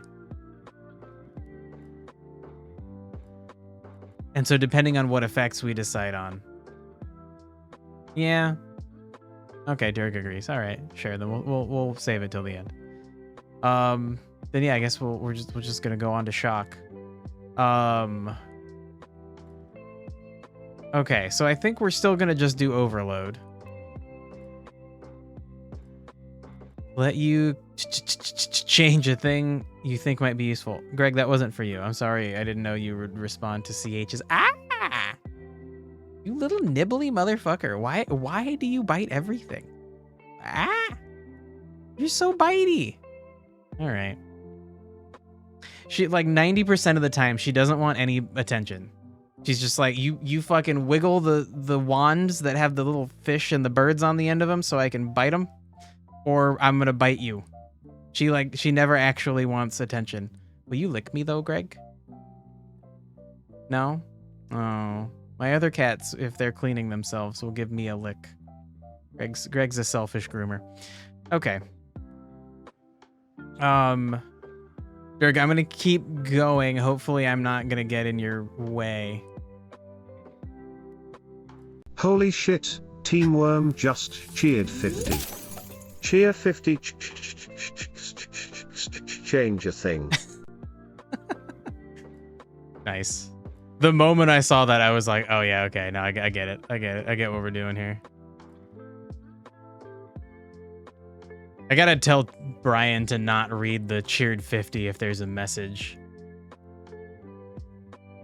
Also, Team Worm, thanks for those bits, dude. And I honestly mostly thank you for the silly Brian entertainment, really. Shock and wet. Greg, ooh, please, Greg, this is a new monitor. You cannot use your nails on that new monitor, okay? We're not gonna do that. We're not gonna do that. We're gonna be cool. We're gonna be cool. Maybe I gotta like move you away from the thing. How cool are you with the bed moving? Medium cool. All right. So electricity plus water. I feel like you get a little more out of that, right? Like they're like conductive. Water is conductive. What is the fucking Genshin thing? Electrocharged. Interesting. I can never remember all of their terms. It deals electro damage over time. Ooh. To both the electrocharged target and nearby targets that are wet. That's very cool.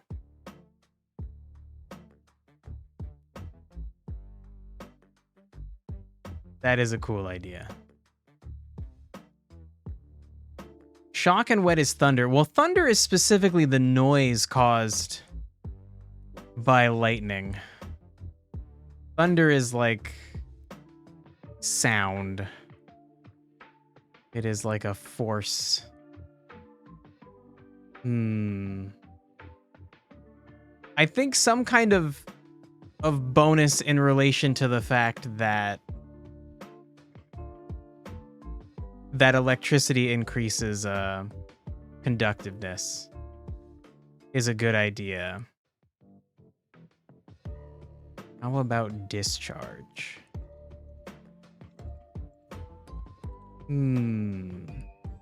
Okay, so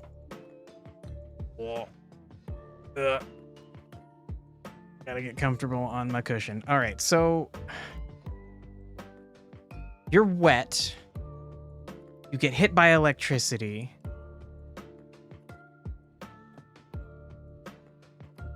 Immediate damage plus a stun.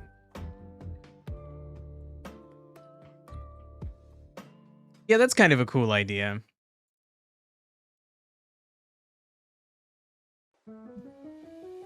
Like shock on its own, there might have a chance to stun, but if you shock a wet person, you're much more likely to stun them.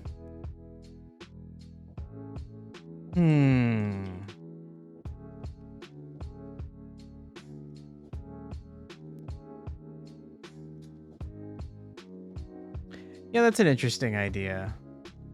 That's pretty good.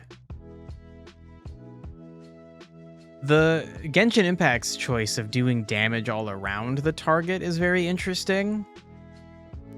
I think we could have that be part of discharge, is that it'll try to spread to like nearby wet enemies.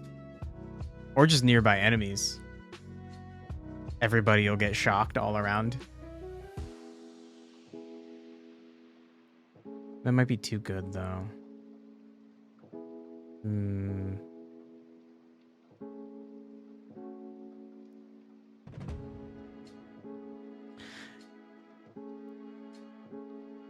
And I guess I haven't really given a lot of thought to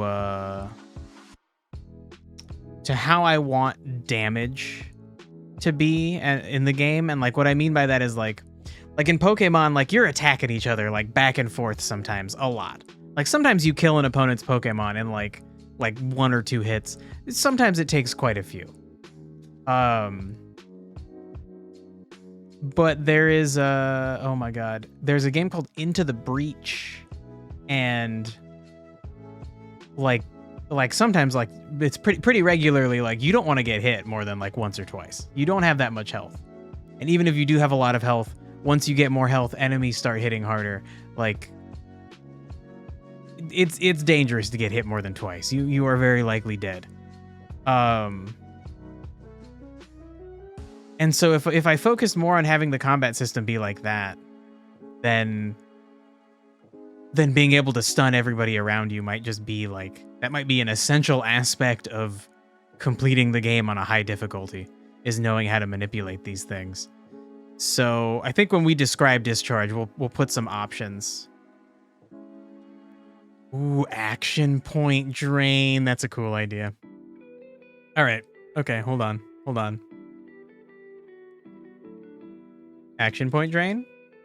Spread to nearby wet enemies. Stun. All right. Well, an action point drain would be a less severe stun, right? Like, in my mind, stun is like you were stunned, your turn's gone. You had a chance to act, but you were busy being like, ugh, electricity's inside me. Your whole turn's gone. But action point drain could be like, yeah, you only lose half your turn. Or 3/4 of it. Or a quarter of it. I don't know. It gives you a much better, much more like granular control. Sure, yeah, it leaves you with some amount of agency. And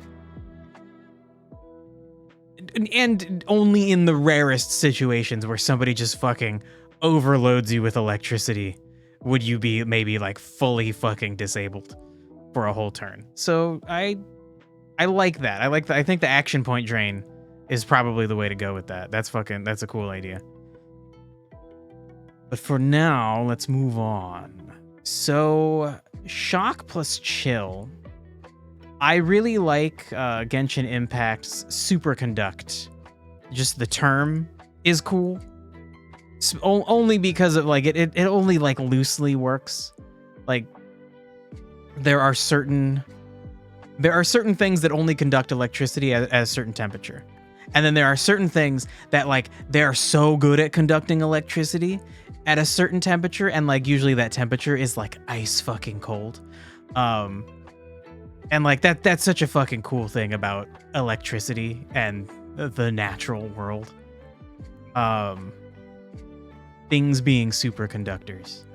It's just fucking cool, and it's cool to use that idea. I don't like the way they do it. If you superconduct an enemy, their physical resistance is lowered. And while that's a cool effect, it leads to cool team building. Like I don't think it really makes sense. Like I would think that it would, if you are superconducting, electricity is flowing through you very easily, so you might be more susceptible to electric damage. Like it would be the opposite of being grounded and being non-conductive. If you don't conduct electricity and somebody tries to hit you with electricity, it would all just go around you and find a different path. None of it would go inside you. If you were superconductive, it would gladly all run through your body, and because your body functions on using electricity for like your nerves and shit, your body's gonna be all fucked up for a second. Whoa, superconduct does not apply cryo to targets hit, therefore cannot trigger further elemental reactions. Yeah, would you expect it to? What a weird note. Huh. I guess because it does AoE cryo damage, you might expect it to spread cryo. Okay, yeah, that makes sense. Okay. So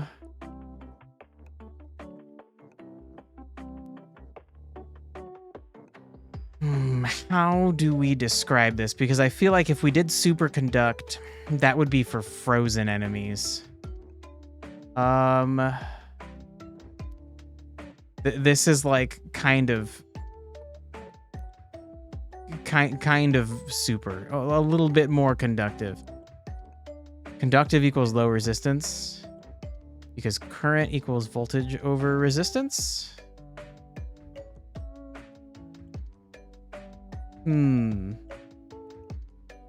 Yeah, that is true. So then it's like, would the electricity like flow through you better and then spread around you? Because if you, something that has a high resistance is not going to let electricity flow through it. It's going to like turn it into heat. You're going to have like a heat loss. Oh my God, a spasm, like neural tics. Timur, you have no idea. Yeah, I know. I guess I'm not like actually questioning you. It's like I'm just throwing the idea out. Ooh. Like we always have to choose the fun thing, like Dungeons and Dragons, like rule of cool, let a thing happen if it's a cool idea. Like we need to come down to something fun, even if it's not fully realistic. Shock plus grounded is static. Okay, hold on, we'll get there. We'll get there.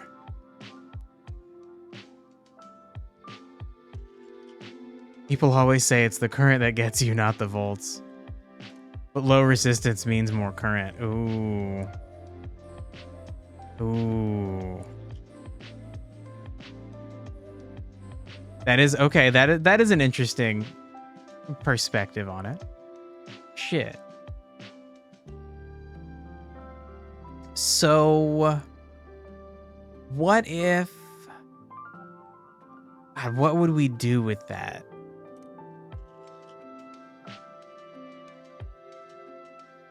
Yeah, so Dirk, that's what I was thinking earlier, like an increased chance of like spreading shock through like a jump. Having it jump or like chain to a nearby creature. So like if you see a chilled enemy, you would know if you hit them with a shock attack, it's more likely to jump to a nearby enemy and also shock them.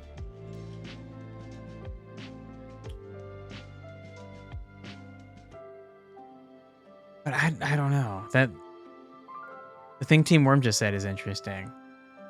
Low resistance means more current. So if they were chilled, they're closer to being superconductive, so they'd have a lower resistance. So then more current goes through them. So maybe they would take like a damage bonus. So maybe we just call this like conductive. Or maybe just conduct. So that it fits in the thing. We'll change it to conductive at some point. Okay, can I hit? Are you the Fs? Okay, I can reach the Fs. I just feel like I can't. Ugh. Muscle memory. Building muscle memory.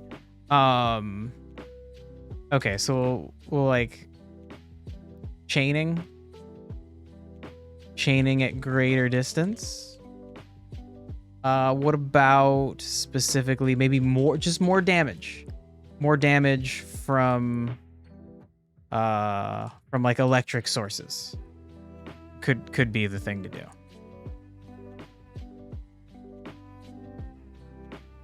Could have superconduct multiply any incoming shock.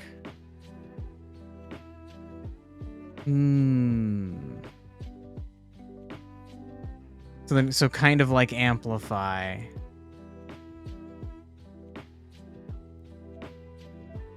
Ooh, okay, but the goal was we'll do superconduct in a bit. This will be a lessened version of it. Okay, that is interesting though. Okay, let's just note that. More stacks of shock.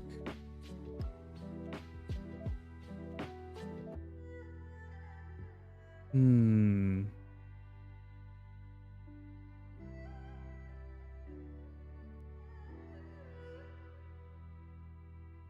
I kind of feel like the more the more unique of an identity we can give to each of these elements, the better. Oh, hey, Zilia. How goes it? It goes good. It is. We're having a chill discussion about magical elements in a Pokemon-like game that I'm making, and how those elements should interact with each other. It's fucking sweet. How's it going with you? Maybe it uses stacks of shock for damage over time. Ooh, so like you could have super conduct and shock at the same time, or in this case, just conduct. All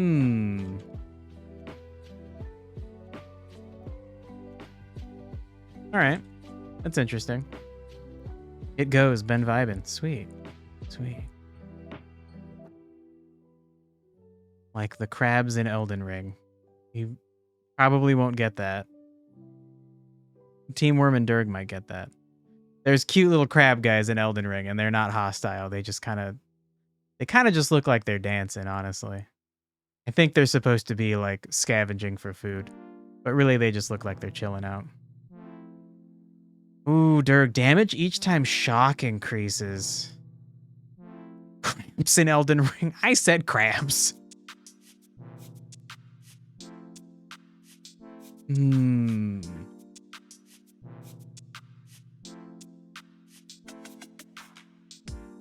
Okay, so some of these are more complicated than others. Oh shit, we still got all that though. All right, and we'll probably just have conduct be a lesser form of superconduct.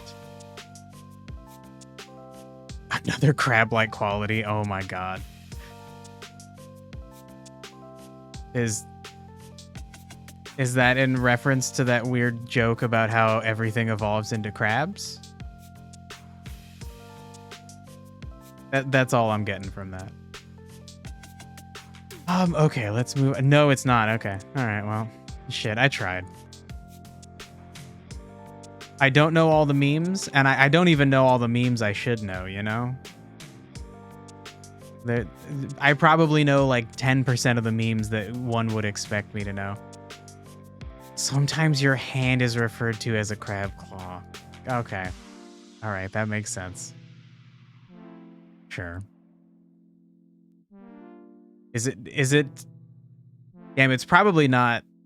You probably don't have the like sweet weaponized aspect of a crab claw though, right? Like incredible crushing strength. It'd be a sweet compensating benefit, you know?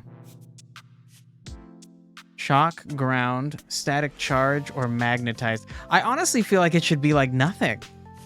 I feel like if somebody's grounded, they're fucking protected from shock. No, Sebastian is so weak. That sucks, bro. That sucks. Absolutely no pinch strength. Get one of those like little shoot. There's a thing that you like squeeze to increase your grip strength.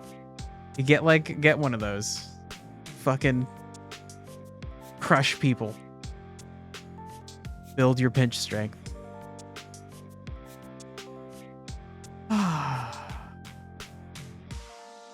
Okay, Durg. How bad do you think it would be to have ground to do nothing? Oh, you've already moved on to shock spore. Sweet. All right, cool. Neutralizer explode.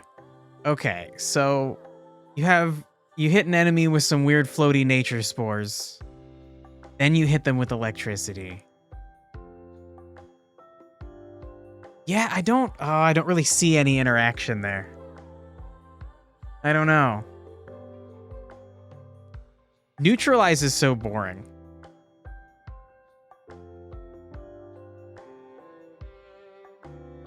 Spores taking the charge is interesting. They take the charge and it goes away. Like they just dissipate everything. Okay. All right. So you said to use NN for neutralize?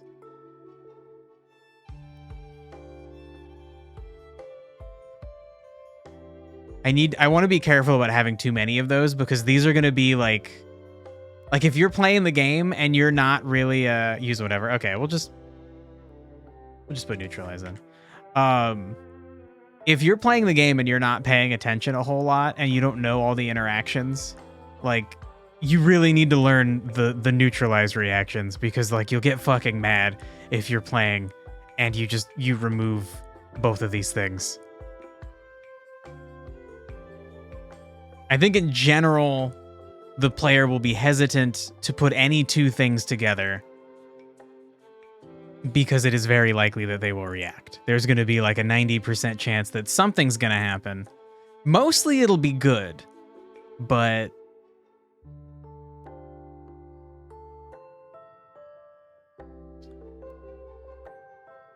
shit, shock and grounded right now would mean you'd keep both. You're right. So we should neutralize it. Oh, okay, but hold on. Shit. I think now... Okay, that's not how you spell immune. What was I even... I think now we're coming into a weird situation where it's we don't want either of those. We want the player to keep the grounded effect. If they get hit by shock, nothing should happen from the shock. They shouldn't be able to get shock stacks, but they should keep their grounded stacks. Because the idea is they're just like immune to it. Oh my god. Okay. So far we just have the hyphen, which is just like nothing fucking happens. We have neutralize, which means they delete each other and nothing good or bad happens. And now we have immune, which is that the incoming attack does nothing to affect the defensive attack. Mole supremacy. In the right situation, yeah, you're going up against a bunch of like fucking thunder mages. Like, yeah, cover yourself in mud, bro. What are they gonna do to you? They can't do shit. Make yourself some cool like rock armor or something. They're fucking done.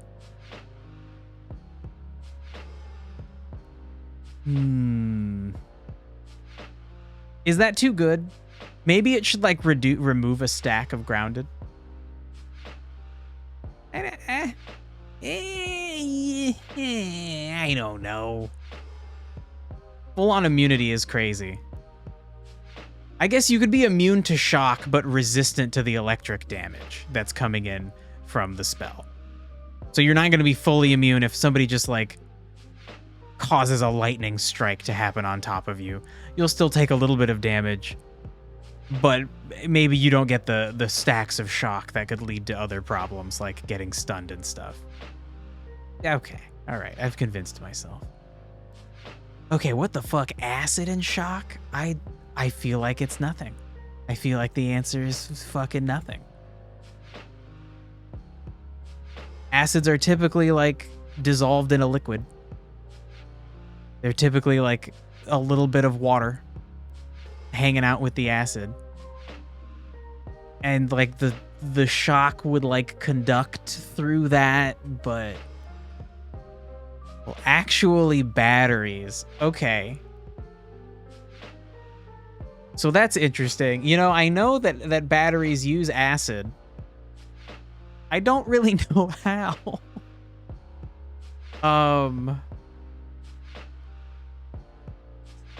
So like acids are some kind of like solution that has a surplus of H+ ions.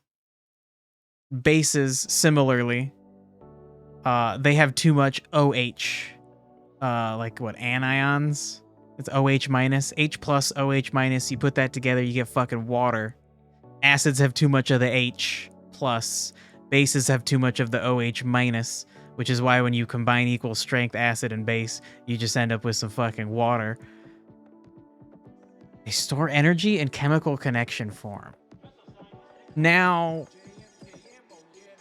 well, then what would that mean for us? Let's say it does work like that you could store energy in an acid. And you know what? I want to know how that works. How do batteries use acid? The lead is submerged. Okay, it's a lead acid battery in this example. Lead is submerged into the sulfuric acid to allow a controlled chemical reaction. The chemical reaction is what causes the battery to produce electricity. Then this reaction is reversed to recharge the battery. But what's the reaction, my dude?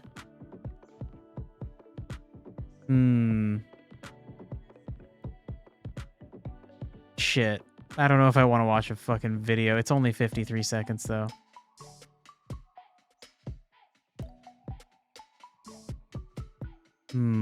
Okay, you know what? Maybe all we need to know is that it's possible. You can store electricity in acid. Fine.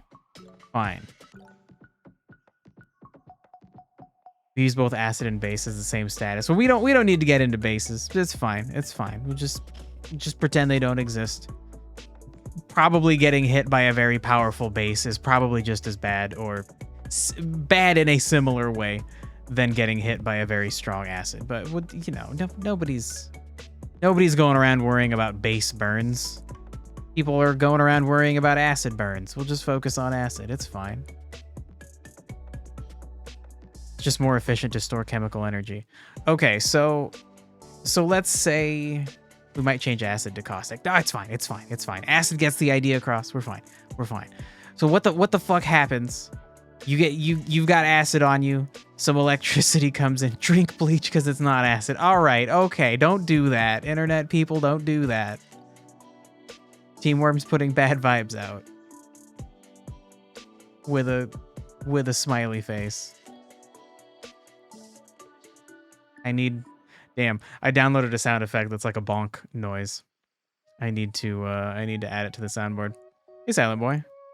Hey, guess what? Well, I feel like I have to say chicken butt. But only because you, like, said the exact thing. I don't know.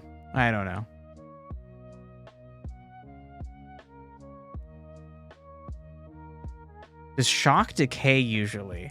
Yeah, Dirk, I would think over time it would generally decay. I think most of these things will have some time frame over which they decay.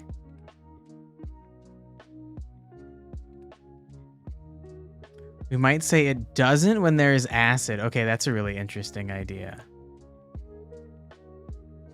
Started working on your game and got the controls and a double jump working. Nice, dude. Fucking nice. Cool. It is it's fun, but it can be frustrating when you're trying to get a specific thing going on. When you're trying to do one specific thing in a game, when you're trying to make it, it can be frustrating, but it is really fun to make progress. Stopping the shock decay, but not the acid decay. I mean, that doesn't feel like cool and punchy and interesting. Like it kind of makes sense. Like the shock is like stored inside and it's like not going anywhere. But then I almost feel like it wouldn't be affecting you.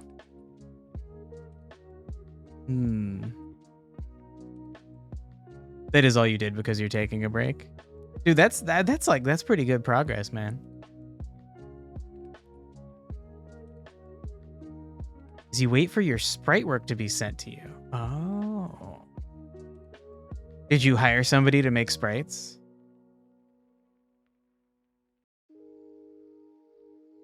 Could be I don't know where I stand about that stuff. Since I want to make a game that's like Pokemon, I don't think I could make all the art on my own. Also, terrible pixel artist.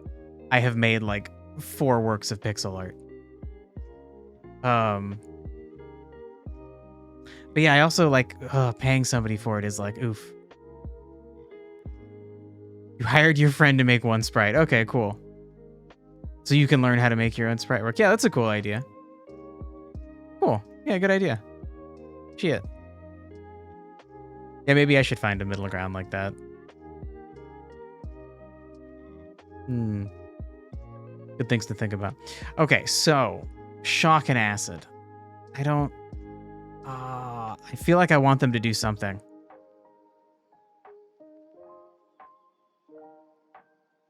How could we make like storing energy into something?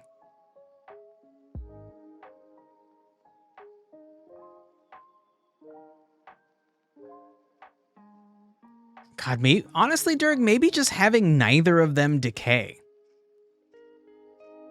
is good enough, because like that fucking sucks. That really would make you as the character, as the player, if you're covered in acid and shock and they combine into some crazy super acid, like you would really feel like you gotta fucking deal with that shit. Get it off of you. You just made one of your own that has nothing to do with your game. Oh, that's cool. Yeah, share it on the Discord. Oh, truck, yes, please. Okay, what would we call that? What? Like, it's like they're in stasis or something, but stasis is a bad term. Yeah.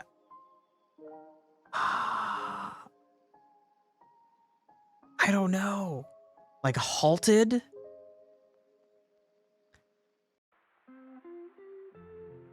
You did it. Nice. Okay, yeah, neither decays is a cool idea.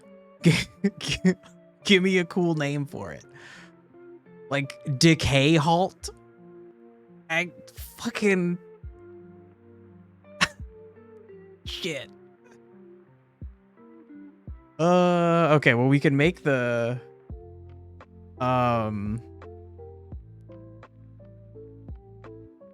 we can make a note, but what the fuck do we call it?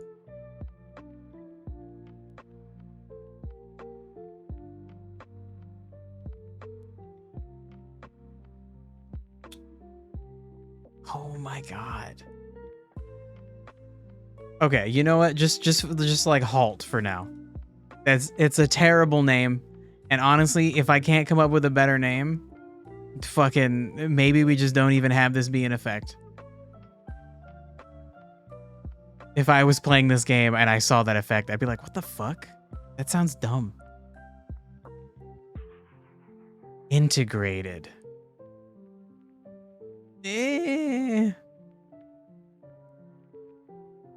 That doesn't get... It's like we need to get at the effect more than...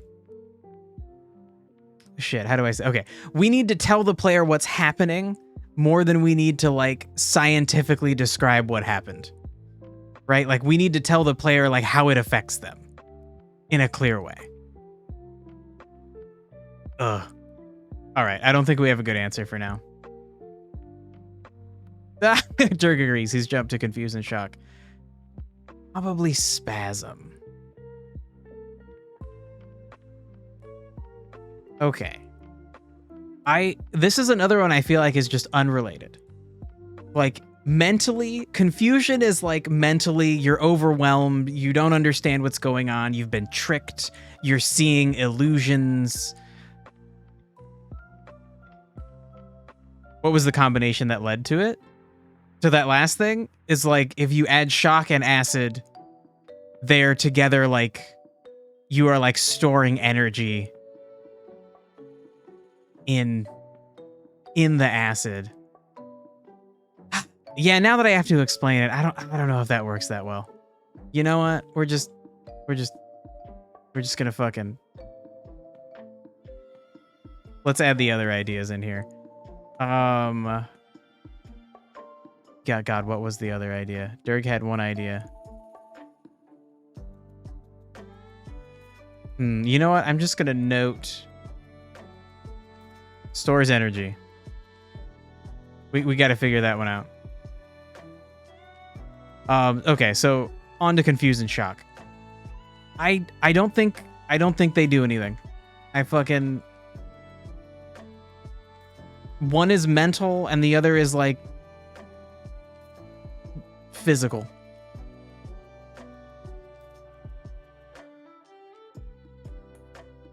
You're proud of your pixel art? Nice, dude. Then that means you know, you spent the right amount of time on it, right? Like based on whatever skill level you think you are at. you spent the right amount of time on it to get that, to show that is usually how I feel about my pixel art. But again, I've made like 4 things of pixel art. Dirk, you want to call it Confuse Plus? I just don't think they interact. I don't think it does anything. Like, it would certainly suck to have them both happen at the same time. To be confused and then to get shocked by something would be annoying. But I don't think they would, like, cause some kind of connection. And I feel like I might have that problem with Confuse in general. I don't know if confusion is going to react with a lot of things, and maybe that means we need to find some kind of, like, new term. You limit yourself by confusion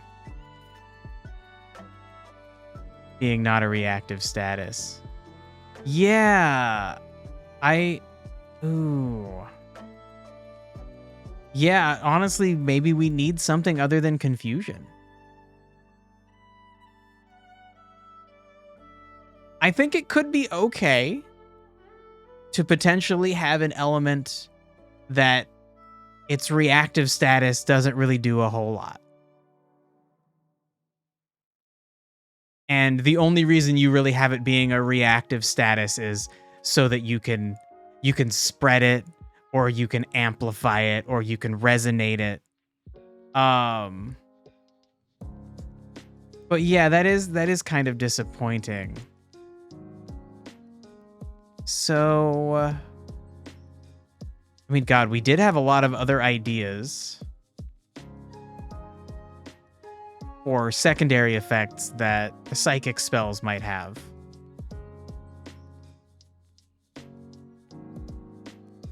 But I think the major problem is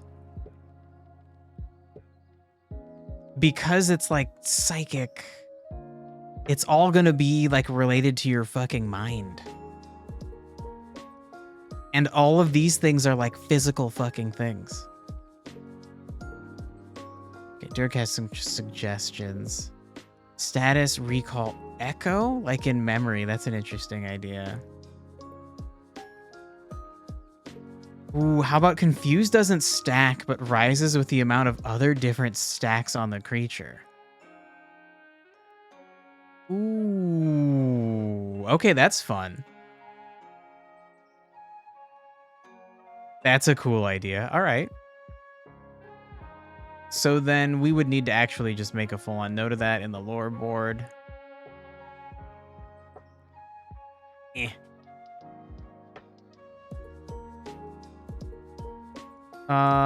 Doesn't interact. Actually, confusion only interacts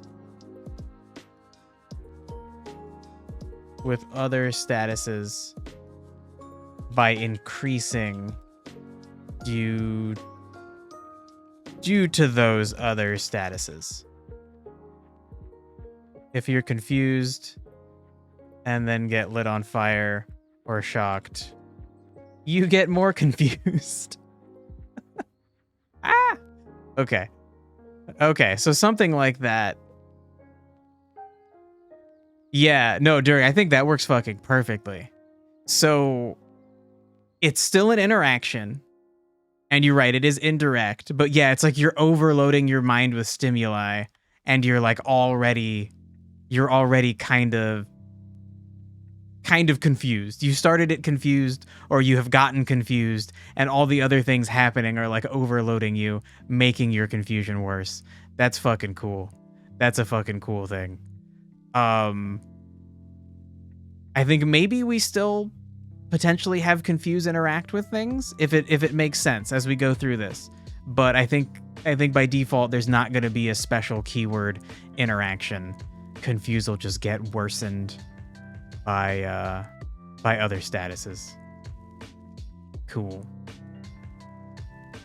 Okay, so shock and light I don't necessarily think would interact. If we change the radiant term to cosmic, we could entertain the idea of there being like weird kinds of light. But I don't know if there's an interaction. It gets the idea of confusion getting better once the reactions appear interesting. I was kind of thinking it wouldn't. Like the idea would be that like you're getting more and more confused and okay, so what? You were on fire and then somebody hit you with water and now there's like a vapor cloud. But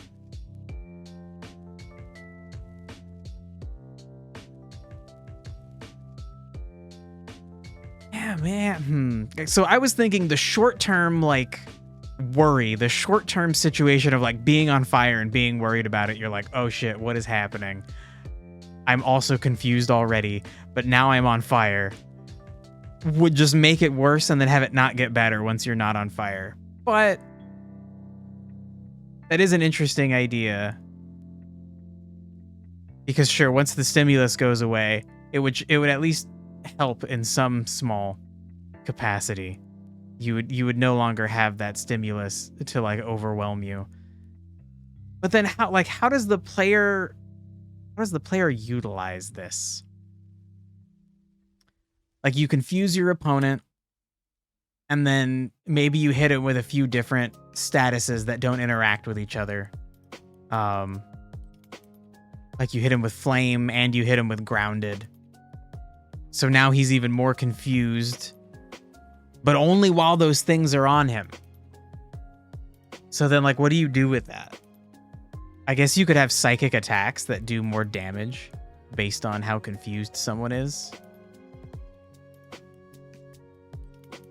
Higher confusion, they have a higher chance to be hypnotized or charmed. And we have the general effect that confusion would potentially like lower their initiative. God, I saw that typo and then I didn't fix it. Okay. That confusion like lowers their initiative or maybe their speed, maybe both. Okay. All right, that could be good enough. I do like the idea of some of like a lot of these elements working together in very obvious ways. That's just like, yeah, you just want to combine fire and water. You'll do some extra damage. That's good. But I like the idea of some elements just being weirdly unique. Like, oh, if you want to make an effective psychic confusion team, you kind of want to focus on elements that don't interact with each other so that you can like mentally overload the person so then your other psychic attacks are more effective. That is an interesting idea. Maybe it'll work out. That's fucking cool. Okay, so let's actually move on to shock and flame and light. Sorry, shock and light. I think like nothing. I don't. I'm trying to think of light in different capacities. Like light is energy, light is visibility, light is radiation. None of that really seems to interact directly with electricity. They're just like they're different forces, different effects. They live their lives in different neighborhoods and they never cross over. And maybe there is something about this that I'm not connecting, but yeah, I don't think so.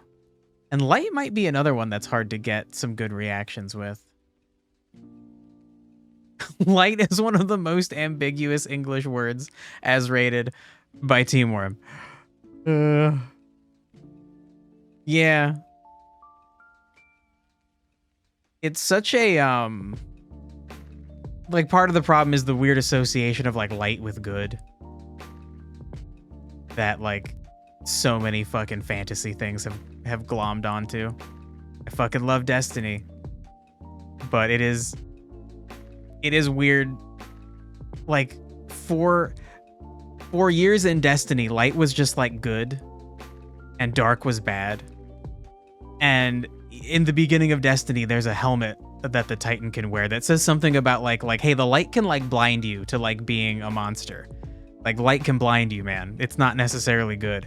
And then like many years into Destiny's life, they're like, okay, but what if light and dark are just like forces and like light isn't good and dark isn't bad? And it's like, yeah, you guys made a helmet that fucking said that in the very beginning. Like you said that already. The people paying attention are already like, yeah, duh. It's weird to hear them say that, like, oh, this is the new direction we're taking. It's fucking revelation. It's a revelation. Like, no, it's not. Your writers already knew that. How about having an aura? Okay, we had talked about how a lot of this element would be focused around like auras, area of effect buffs or debuffs. But how would that interact with shock?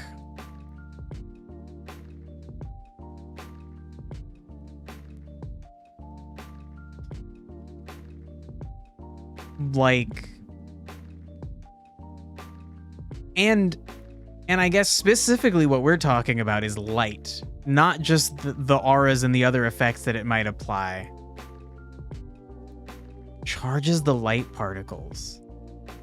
They shine stronger. Ooh. Okay, this is an interesting idea, like kind of reconceptualizing light as this like weird fucking force that either in one case it makes flame better, but in this case you would be saying it's doing the opposite. It would be making light stronger. Okay. That's an interesting idea. And if we kept up this kind of theme, we could maybe make the player more expectant of these interactions, that like any energy, light will interact with anything that's like an energy source, and it will either turn that energy source into light to make light better, or it will help the other energy source be more useful. That is kind of a cool identity to have. It's fucking interesting. We gotta finish all the interactions today. No, we don't. No, we fucking don't, man. Please. Look, we got time. We got a little bit. We don't have enough time to finish them all, Dirk. I'm sorry. Look, man, I'm trying to have a good time with this, okay? Like, sometimes I think about all the stuff I need to do to make this game a thing, and I'm like I so desperately want it to be a thing. I think about it every night before I go to bed. And sometimes I'm just like, it's too much. I gotta run away. I can't. It's too much. This is how we don't run away. We just like baby steps, have a good time. It'll be all right. It's fine. We're gonna skip over spread. We're going on to wet. And look, a lot of these interactions will be the same backwards and forwards, okay? We could try to speed it up a little bit. But we gotta it's gotta be cool, man. We gotta be cool. We can't be not cool. Okay, so wet and flame. I think this is a good example. We're just gonna, nope. That's not what I wanted to, nope. Okay. That absolutely, excuse, Control Z will not undo what I've done. Durg is here to crunch, yeah, apparently. Durg, I may have broken things by being a fuddy-duddy. I tried to copy vaporize. Can I just say no? I can say no. It was trying to do a weird autofill. I just wanted the word, man. I just wanted the fucking word vaporize. That's all I wanted. I don't know what I did. You'll allow it. Okay. All right. Let's keep moving. I fixed my dumb problem that I caused. It was just a suggested thing. That's why I couldn't undo it. Okay. No, we're not. Nope. You didn't fix it. There we go. Okay. Now we're on our way. So wet and shock. I think we should do the same thing. Same. Opposite thing should be the same. It should be the same as shock and wet. The discharge effect. Right. Wet and wet. We are going to make a puddle on the ground, sure. If you do a wet attack on someone who's chilled, they will be frozen. Okay. Grounded and wet. Ooh, okay. What the fuck do we do with this? Okay, you got like a bunch of mud on you, or maybe you have like some like mud armor. And then you get wet. They will be nasty. Oh my god, that would be so fucking funny to have that as a status effect, and like the player examines it and it's like, this doesn't do anything. They're just kind of gross. Like, you don't want this guy sitting at the table next to you. Ooh, that they would become conductive. Ooh, like it ruins their immunity. Oh, that's kind of fun. Ooh, shit. Okay, so do we just have them become conductive in the same way as chill? Shock and chill?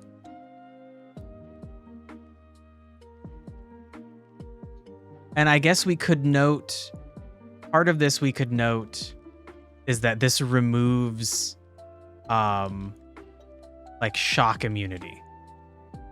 And then we could use this same thing over here. Okay, that's a fun idea. Now, is that too good, though? Is that too good? Like, somebody intentionally covers themselves with some cool rock armor, and they're like, okay, now I'm immune to electric attacks. And then all you have to do is put some water on them, and then you're like, haha, now you're not. I guess it would only last like one turn. So the idea would be that wet would go away relatively quickly. I have 12 basic Pokemon types. Tyopes. What are the chances you have a perfect match? Well, I guess what I'm trying to imagine is like, my favorite part about Genshin Impact is there are certain activities you do where because of the challenge, you're going to bring a totally different team than you'd normally bring, right? Like Crazy Pants and I play together all the time, and we both have our preferred fucking people, and those people are very powerful for just general situations. But like sometimes you go into a situation and you're like, I need a different team. So if there was some crazy like boss that's utilizing grounded, they're utilizing grounded, and then they're like turning they're covering themselves in mud, and then they're using a spell to like turn that mud into armor. Is it fair to just be like, you used to be immune to electricity, but I just get you wet and now you're not? Maybe. Damn, I guess we could have it go back and forth, like it'd probably have a feat to disintegrate wet. Yeah, like we would have ways to neutralize it, and so then essentially they would just try to do that. And maybe even have some kind of reaction where like after they cast their cool rock armor, like the first time you get them wet, they're gonna neutralize that. Okay. All right, it's an interesting idea. They're too big and use too much dust. Wait, what? Okay, mentioning size is interesting though. Could it? Ooh. And like, I definitely want the player to be fighting giant creatures. It would be interesting to have a creature that's so big that it's like, look, you need to like get this guy wet like twice in a turn to have him actually be wet. You can't make them damp with a small water spray. Okay, yeah. So basically, the same thing. Okay, I'm gonna make a note about that. Large creatures that need multiple stacks of status effects to become affected. That sentence is weird. I'm gonna put an example.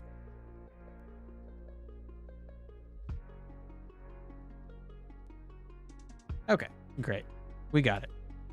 Okay, so we already have some ideas for like levers to pull to tweak and balance this. How about you split all the stacks by size?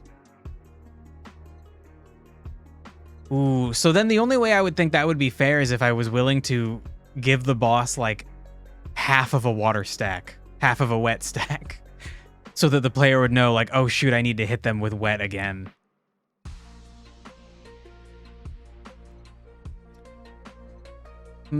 Or I guess we could solve it by...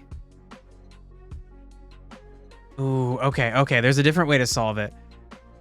We could have different spells apply different amounts of wet, but once it's on the player, they can only have one stack of wet, and any extra wet makes a puddle on the ground.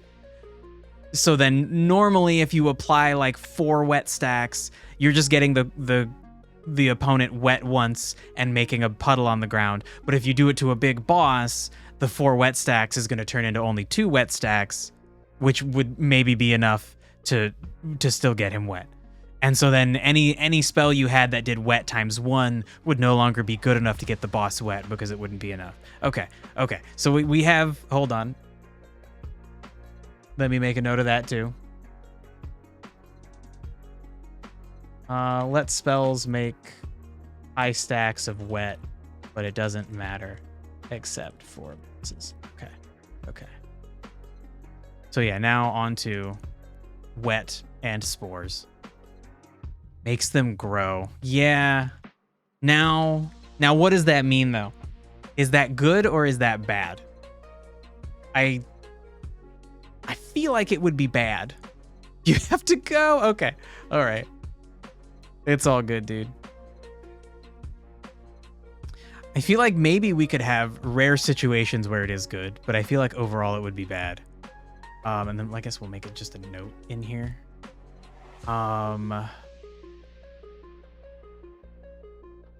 So do we want to just increase the effect? I feel like no. We'll be right back in some minutes. All right. I'm gonna keep going. If you have any ideas that are important, we can backtrack a bit. Okay, so what would this do if you could either just increase the stacks of spores or consume them all?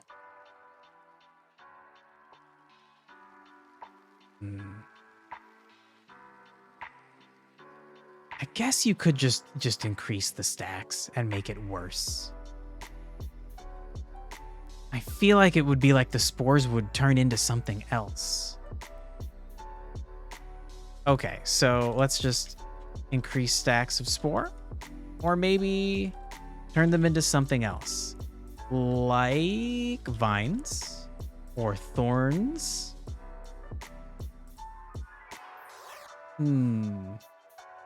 Like root the player in place, or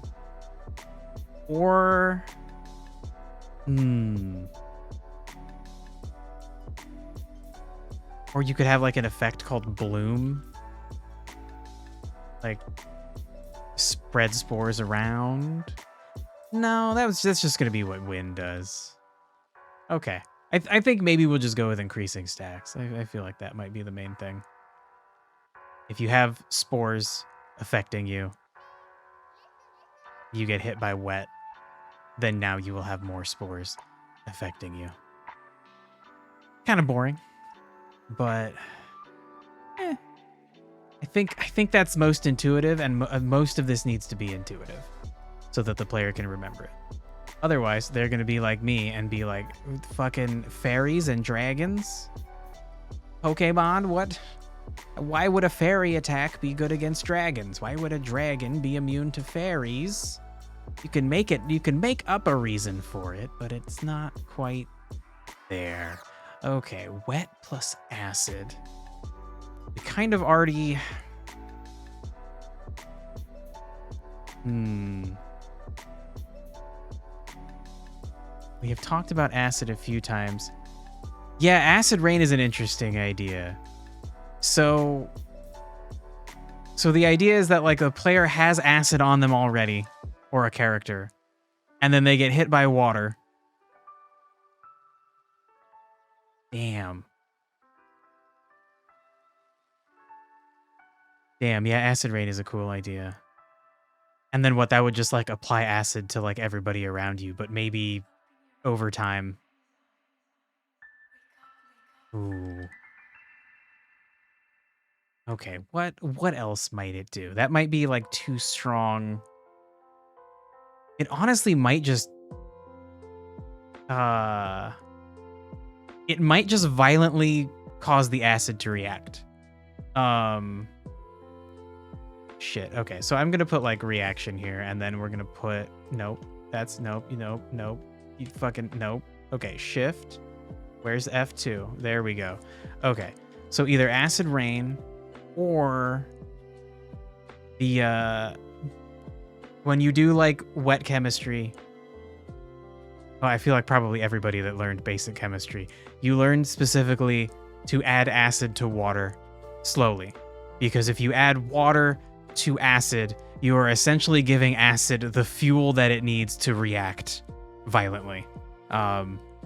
It leads to like a very violent reaction.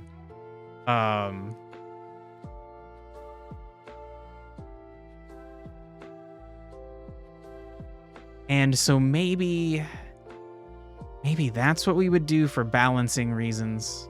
Potentially just having a character that has acid on them gets hit by water, and the acid just violently reacts and just damages them in some special way.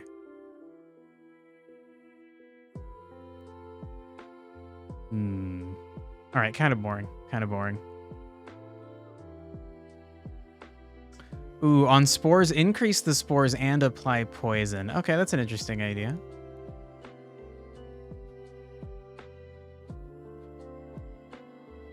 Let's put that as its own separate line. Oh, I feel like there's something else here, though.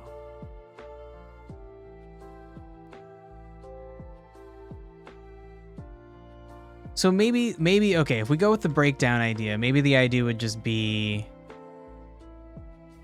like deal all the damage that acid would have dealt over time.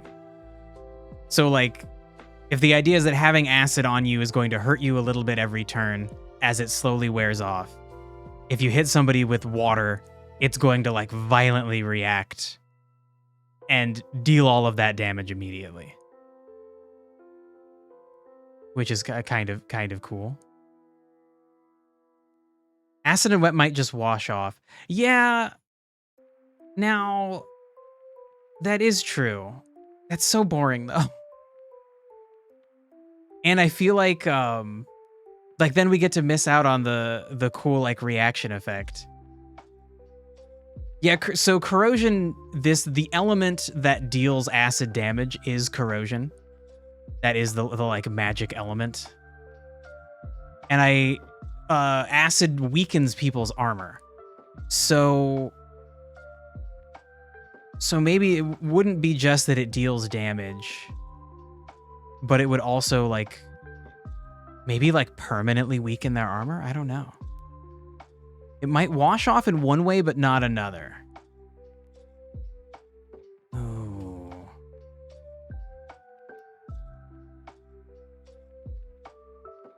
So maybe...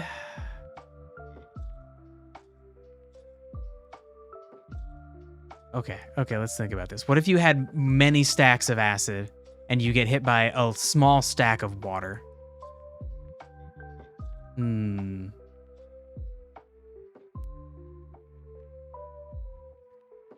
Like water on acid washes away, acid on water explodes. No, it would be the other way.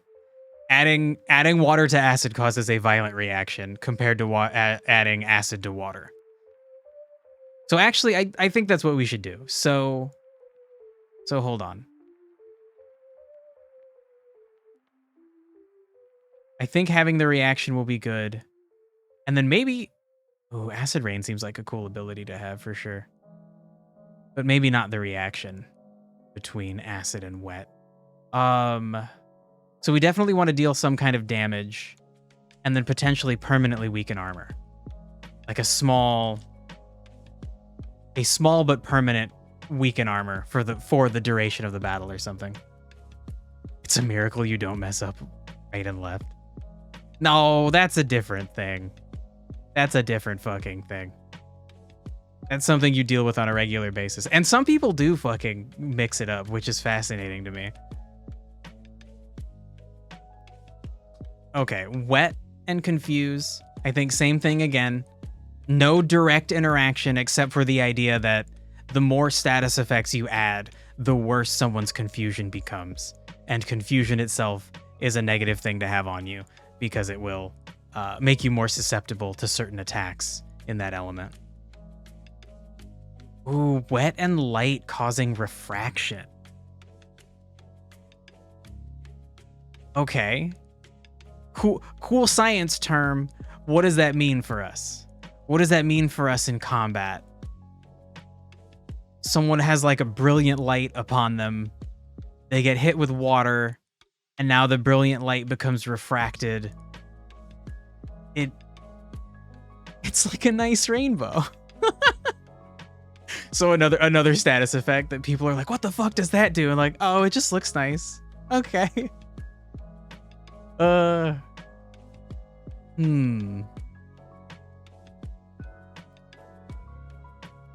What if... Okay, so what if it's like every color of light? Like a rainbow of light. What if that made you weaker to every other element? It might destroy confusion. Now, I'm gonna be honest, I feel like that would make you more confused. If you saw crazy fucking rainbow colors.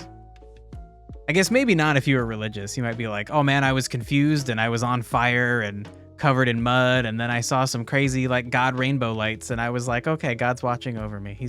Yeah, I can do this. I don't know, that seems too weird. Oh, refraction is such a cool idea. Okay, I'm gonna put the term and not spell it in all caps because I'm a fucking yutz.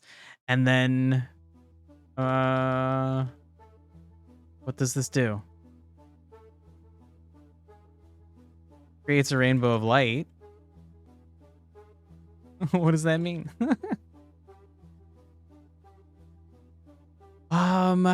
Okay, so maybe the idea could be that like you're gonna take bonus damage from whatever element hits you next. If you get hit with light, then you get hit with wet. There is a like refracted rainbow that's going to like increase the like damage of a color that comes in, and like all of these magic spells will be associated with some kind of color.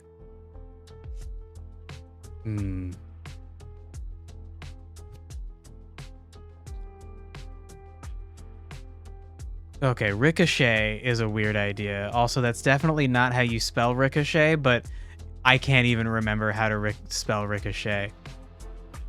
It's like that? Yeah. Oh no. Okay, there we go. It's with it. There's no E on the end.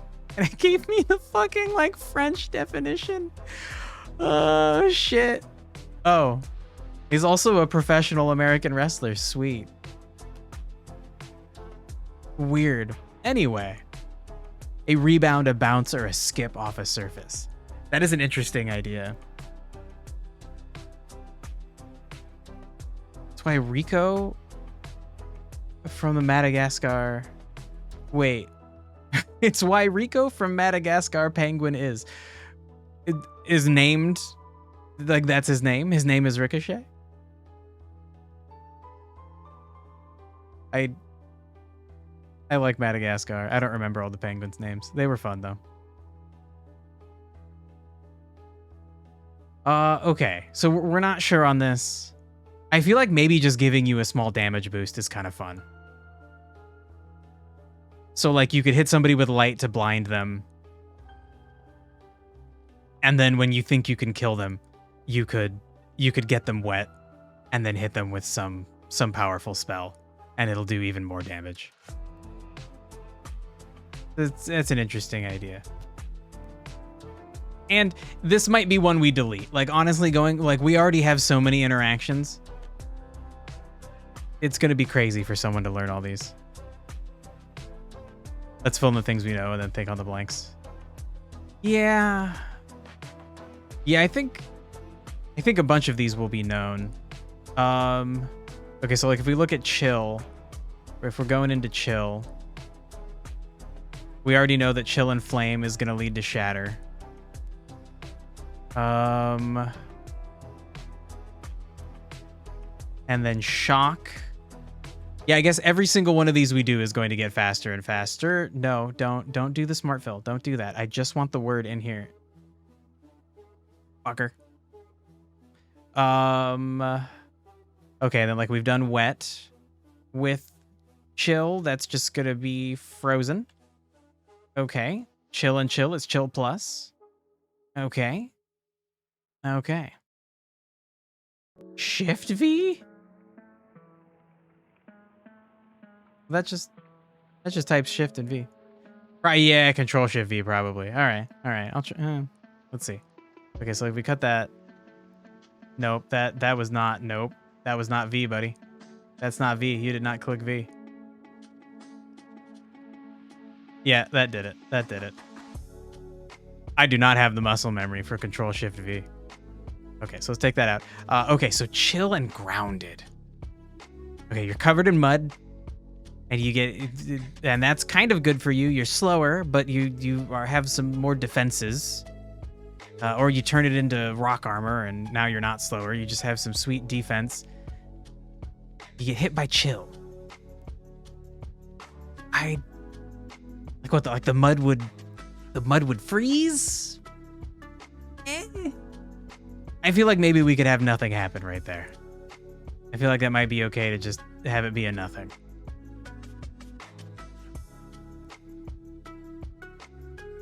But frozen, yeah, I feel like frozen mud would still be like you could still just move. You could still like move through it and be fine. And it's mud, so it's still gonna be like stuck to you. It's not gonna like fall off of you. But that would be interesting though. If you got chilled enough, the mud just becomes like unable to stick to you. But I don't. Glaciation, hibernation. I feel like we're writing like a weird rap song.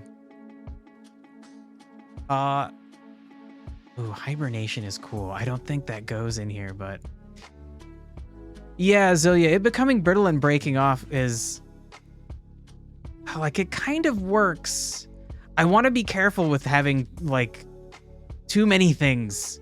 I need the player to have this happen and then have them be like, "Oh, that makes sense. Maybe I'll remember that." Cold mud cracks. Yeah, I guess it does. Okay. All right. Well, shit, I don't even know what to call that. So, I mean, maybe we just like neutralize it. And then I'm going to put a note. Cold mud cracks or falls off with a question mark. And I honestly think having more neutralizes might be good. We don't have a lot of negative effects going on right now. Oh, Dirk has already moved on to spores. Okay. Spore and chill, the spores just die off. Okay, wow. Okay, so chill is going to be like the neutralizer. Sure, that could make sense. Ooh, you subtract chill from the spores. So like if you had like 10 spores and then you got hit by like 5 chill, left over you'd have 5 spores. Okay. Yeah, that's an interesting way to do neutralize. I was kind of thinking they would just violently react with each other and they both fully disappear. But we could explore neutralizing being on a scaling basis. And then like whichever one you have more of essentially wins out.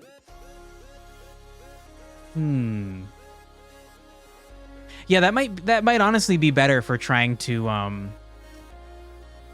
Like, it would feel really lame if a boss goes through a bunch of effort to put on a bunch of grounded stacks, and like next turn he's like, I'm gonna turn that into a bunch of armor, motherfucker. And then all you have to do is be like, oh, I just hit you with like one little stack of chill and it's all gone.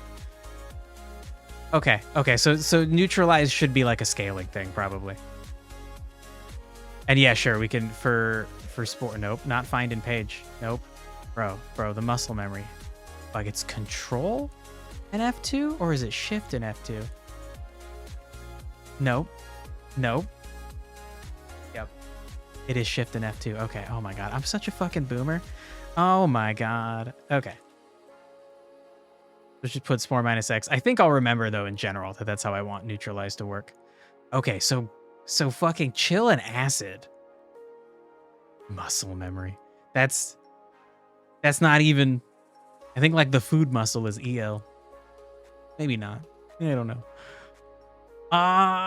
This is another one that I feel like it off the bat is like it won't do anything. You've got acid on your face and on your armor. It's eating through your armor. It's eating through your skin. Somebody hits you with like an icy wind. Ignore the wind part. They hit you with some ice, because the wind part will handle with spread. That might spread the acid. The wind... Frostburn. Ooh, okay, so it's like... your skin is more susceptible to just the general effects of being chilled. Oh, I don't know. That doesn't seem strong enough. What the... Okay, what happens if you freeze acid?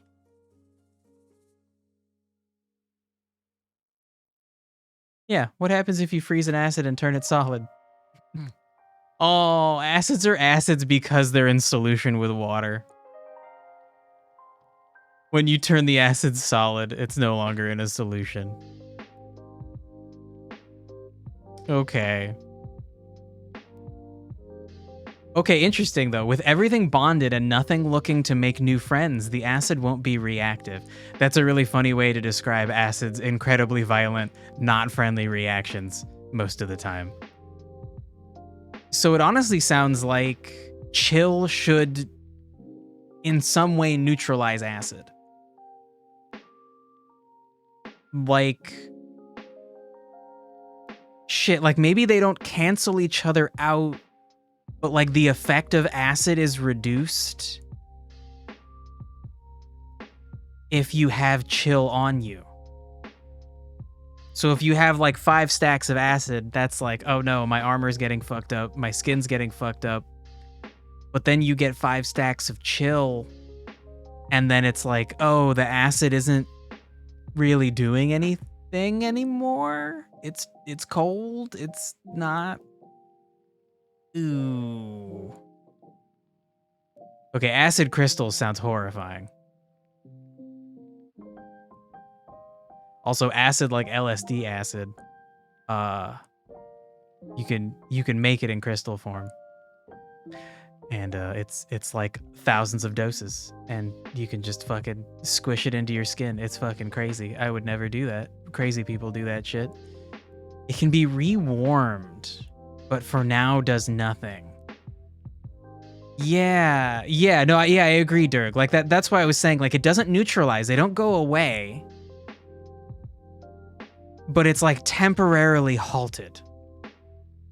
And now we need a new fucking word for that. Acid ice. Oh my god. Okay, maybe.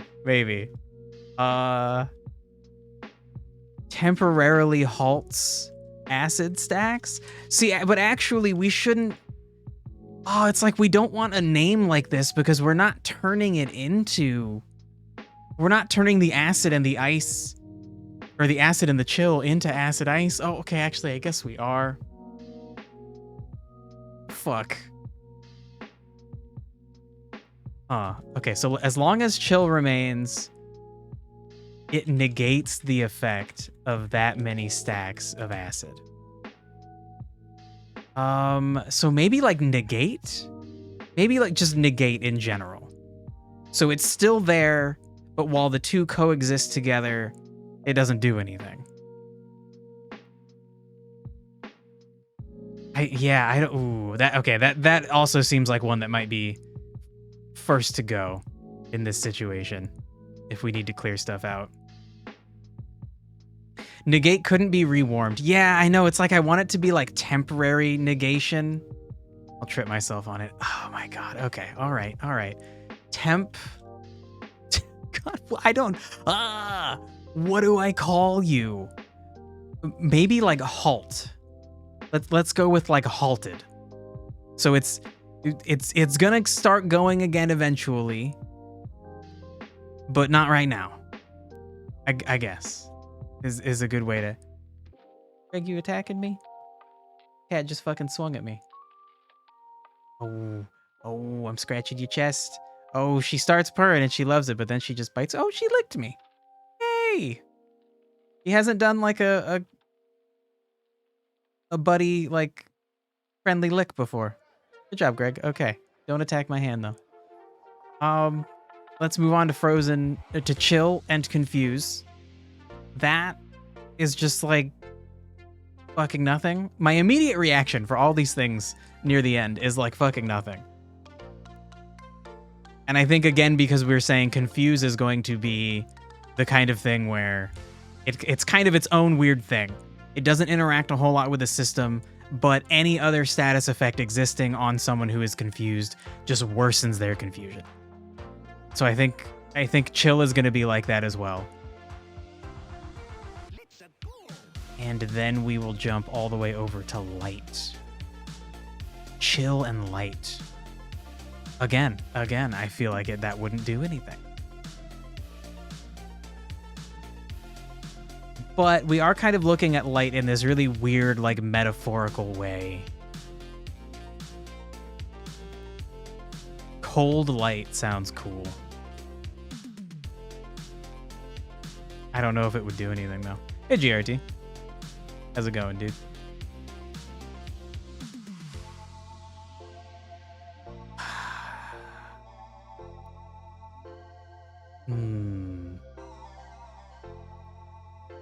I don't know. How am I? I'm doing good, man. Having a fun, weird discussion about how magical elements should interact with each other for a game that I'm making. Aurora Borealis. Frozen in the sky. That sounds so cool. How do we turn that into a thing, Dirk? Fuck.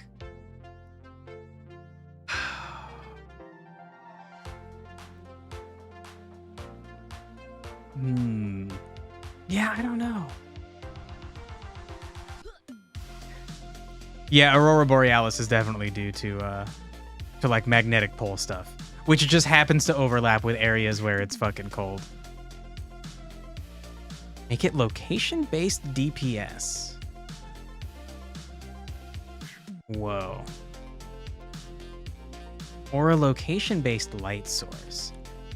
So I had already kind of imagined that if you hit somebody with a spell that leaves them with glowing light, like, on them, it's harder for them to see because their face is just trapped in a ball of bright light.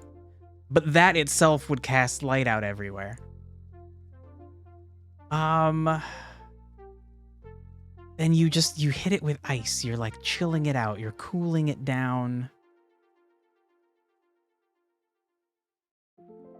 Yeah, it doing like damage seems weird. I feel like they just shouldn't interact.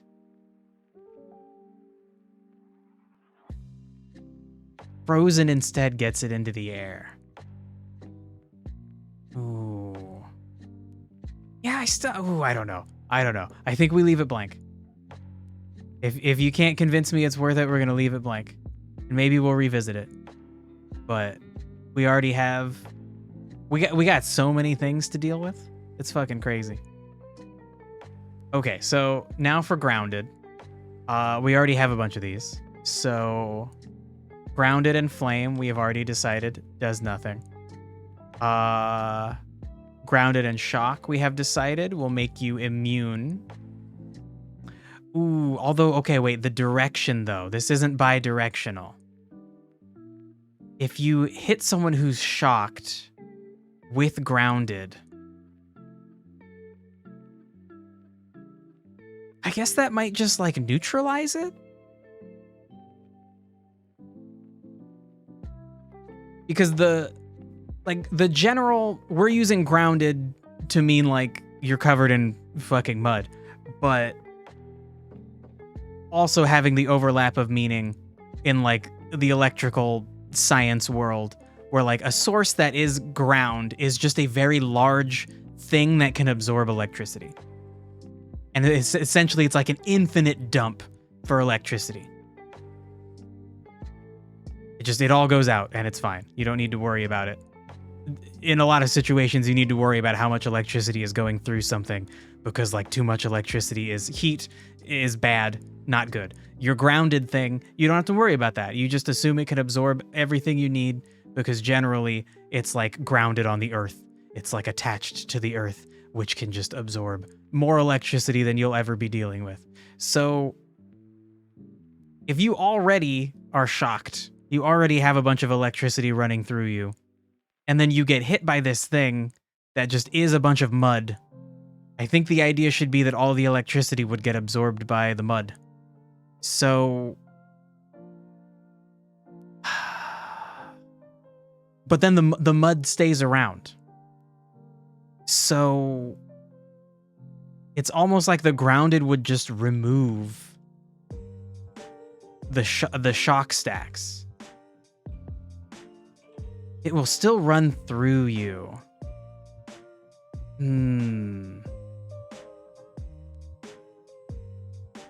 Yeah, oh god. Ooh.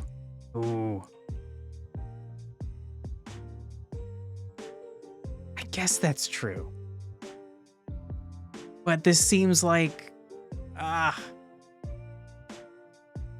this seems like the player would expect something to happen.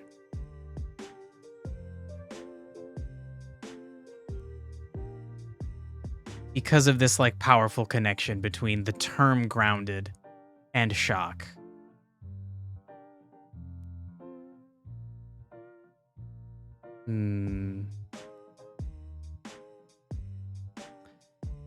Honestly, I think for now remove is okay. And then I'm gonna make a quick note. Shock gets removed by grounded. Ooh, and maybe in like proportion. And then like grounded doesn't get consumed. So like shock times 10 plus grounded times 5 is shock and grounded. Well, no, just right. Shock times 5 and grounded times 5. Something like that. Something like that seems sensible. Hey, shock boy, you're grounded. Okay. Grounded on wet might be bogged. Ooh. Like you're essentially worsening. You're worsening the effect of being. You're worsening the slowing nature of being grounded. Yeah, honestly, I think we just stick with conductive. I think we just let them work forward and backwards. Right? Yeah. Shit, that was a moment to do Control Shift V. Hold on. We gotta learn it. Crap, I copied that. Okay, you know what? I'm a mess. There we go. Third time. Third try. Got it right. Okay. Grounded and chill. We don't include terrain change there a lot, and it's okay. Yeah, that's gotta be like a whole separate thing. And honestly, I think something that I'm gonna like maybe worry about after I have all of these status effects in the game, and like Like maybe the game can be in early access or something. Dealing with the terrain changes is going to be so fucking crazy. Although I do want to do some research about how to format the game so that that's easy. I feel like I'm going to essentially need like the way that you have a navigation layer that tells the player what they can and can't walk on. I feel like I just need a terrain type layer that just says what everything is. Like, oh, that's a bush, and a bush means it can be burnt or knocked over or whatever else. Anyway, okay, so grounded and chill. I think we just flippity flop it, and we're just gonna have it be neutralized. I think that's the thing to do. Grounded plus grounded. We have grounded plus spores.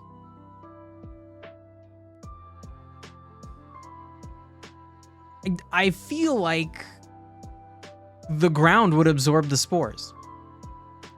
Like you get hit by some weird nature spell. There's a bunch of weird plant spores floating around you. And then the earth would hit you.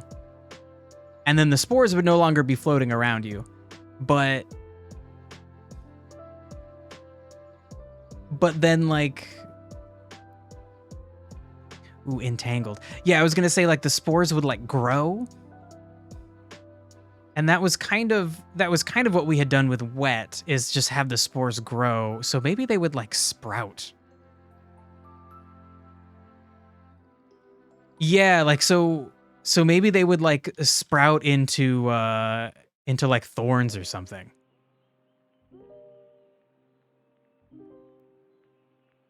And maybe for simplicity's sake, actually, yeah, maybe we'll call them brambles. Thorns has a different connotation in RPGs, and the player might expect if they have thorns, they will deal damage to people who attack them, or they'll do bonus damage when they melee attack somebody, which we might be willing to do. Okay, so I feel like the idea here should be like they don't get removed. Like brambles deal small damage amount, but never get removed without some kind of action. And like maybe like applying flame. You could just apply a stack of flame and that will get rid of one or two of your brambles. Something like that. I like the idea of spores is temporary and kind of annoying, but then you could either by accident, you the player might turn your own debuff of spores into permanent brambles, or the opponent might do that. They'll hit you with a nature spell that covers you in spores, and then they'll hit you with a grounded spell that turns those spores into brambles, and now you're just like stuck with a bunch of thorny things hitting you all the time until you get rid of them. Okay, fuck. Acid is next. Okay, this seems like neutralizing. Yeah. Like the ground is just going to absorb the acid. It's not going to be on your skin anymore. That's fine with me.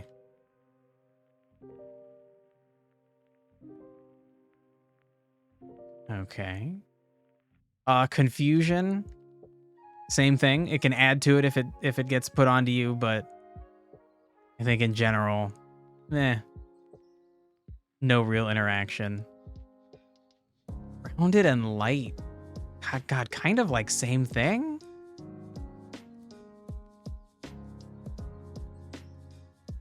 Huh, I like honestly kind of if you had light like radiating from you or around you and you got covered in a bunch of mud, it might kind of reduce the light. That's a weird thing to fucking think about.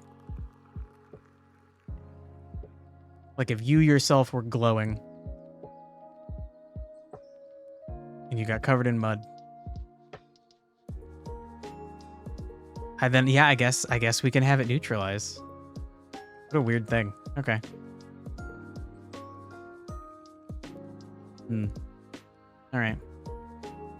It might dry the mud. Ooh. Okay, that's an interesting idea. And as we talked about earlier, it would probably be a similar effect to having the mud kind of like fall off and not be effective anymore, which I guess kind of is still neutralized. Yeah, yeah. Rather than just removing the thing. Yeah, both get busted. Yeah, exactly. Okay, cool, great. Agreed. Let's move on to spores. So spore plus flame and flame plus spore, forward, backwards. That seems fine. It's just gonna like do some kind of damage. We need a cool term for that. Like a flash fire or something. Like just quick damage. Maybe I'll call it that.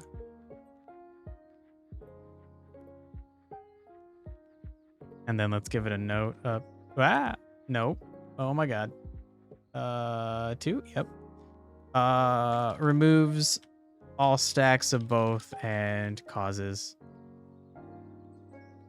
damage. Sure. Something like that. Okay. Spores and shock. We should already have. Right, we're just gonna go down this.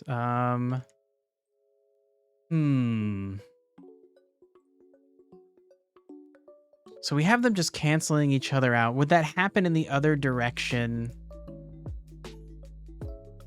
Maybe not.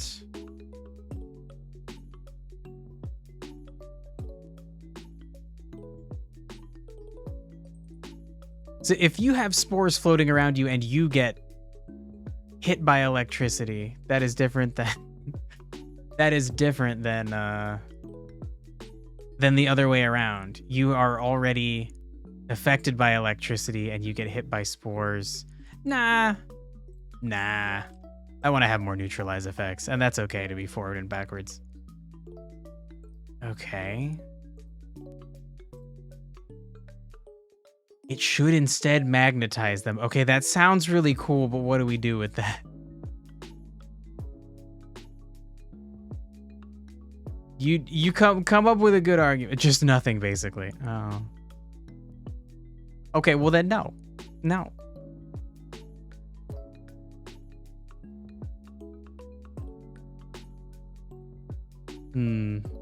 Yeah, we'll just neutralize is fine. It's fine. Everything's fine. We have too many effects. Yeah, I think that's going to be a problem.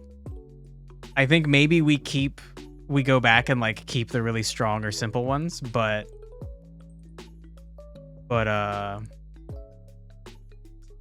yeah, it's going to be difficult. It's going to be difficult to cut any of these out. And I think it might be okay, like if we cut out most of the things that light does, then we just balance that by making like radiant or cosmic spells more powerful in general because they interact less.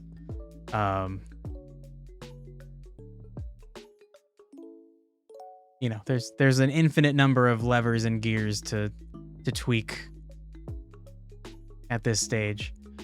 Okay, so spores and wet, we'll just do same thing. Same thing forwards as backwards. Spores and chill. You're already chilled. You get hit by the spores. Now that doesn't feel as strongly like they would neutralize. This is another weird situation where forward and backward doesn't seem like it would be the same effect. But maybe we just go with that for the sake of it.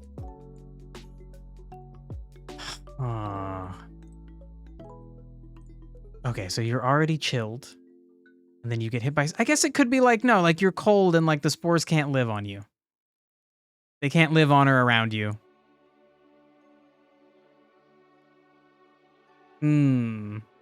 But should they should both things go away?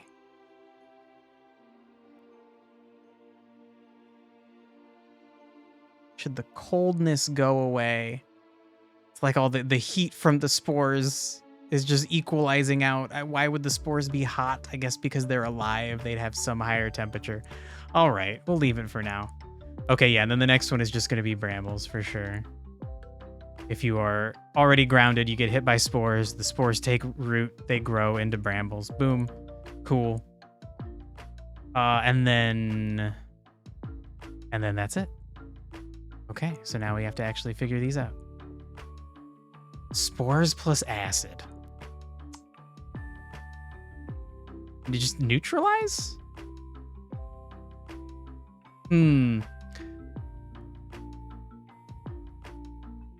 So anything the acid reacts with is going to like take away from the acid's ability to do anything.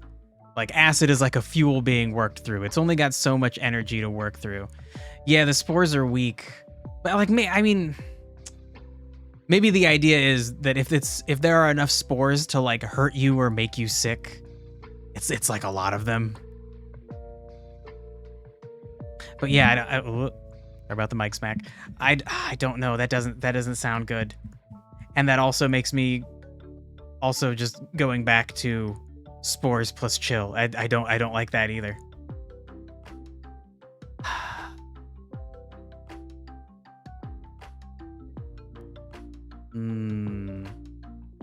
Maybe they just do nothing.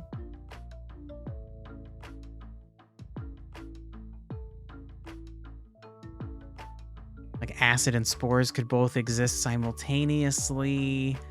I feel like the more things that can be the same forward and backwards, the better, because essentially everything where we don't do that is just an extra mechanism for the player to understand, and unless it works really well, it's like, that's not a thing to do.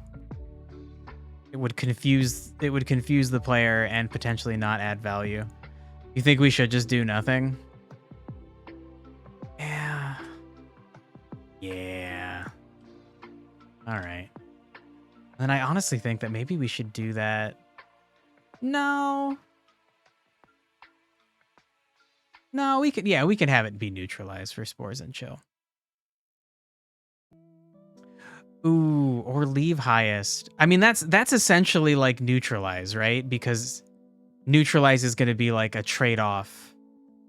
Honestly, I'm okay with that. Every stack of spores you go to add is probably like thousands of spores. Oh, leave the highest, but don't subtract. Oh. No. Because that would, that wouldn't work. That wouldn't make sense. Let's just go with neutralize. Let's go with neutralize, call it a day. We're good. We're fine. Confuse. Ooh. Dang. Now, I feel like spores would really add to confusion. You just brainstorm mechanics, for sure.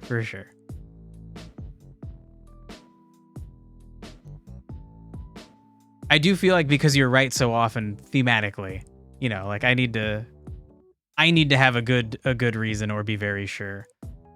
Hallucinate. Oh my god, bro. What if like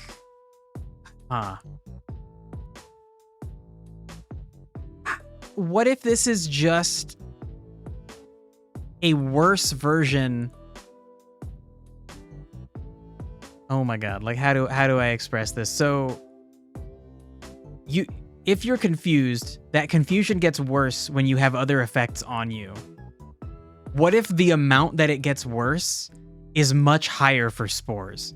Because the spores themselves are confusing.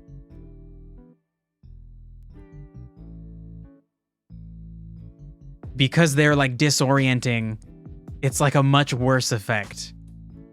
So like, honestly, what if we just do... What if we just do Confuse Plus? Like the spores will permanently increase your confusion. How are spores more confusing than shock? Well, they're like visually disorienting. Which I guess for some reason I'm thinking is more stimulus on your mind. But yeah, maybe that's a good point. Maybe it's not actually worse. But I would think a bunch of weird things flying in your face would be more disorienting than being on fire. God, honestly, okay, no, you're right. But all of those things are like terrible to have going on when you're already mentally confused. Okay, all right, sold. We'll skip on down to light. Light and spores is kind of cool. I feel like we could just go with growth. Yeah, I feel like we should just do growth. And we're still not sure what growth is going to mean, whether it's like more stacks of spores. Ooh, maybe like multiply would be a better term, because growth kind of describes the brambles growing in the ground.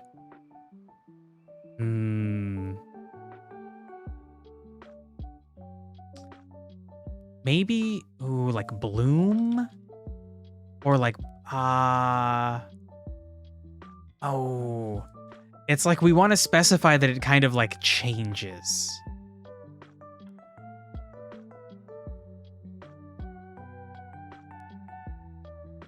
Okay, we'll leave growth for now. Because the idea will be that the light stimulates it just like water would. Spores often don't like light. Ooh.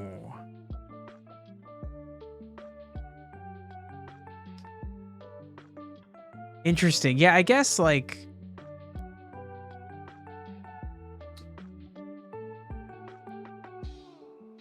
I don't know. The main thing I think of when I think of spores are like actually fucking mushrooms. But just other kinds of like small... It's like a small form of a creature, right?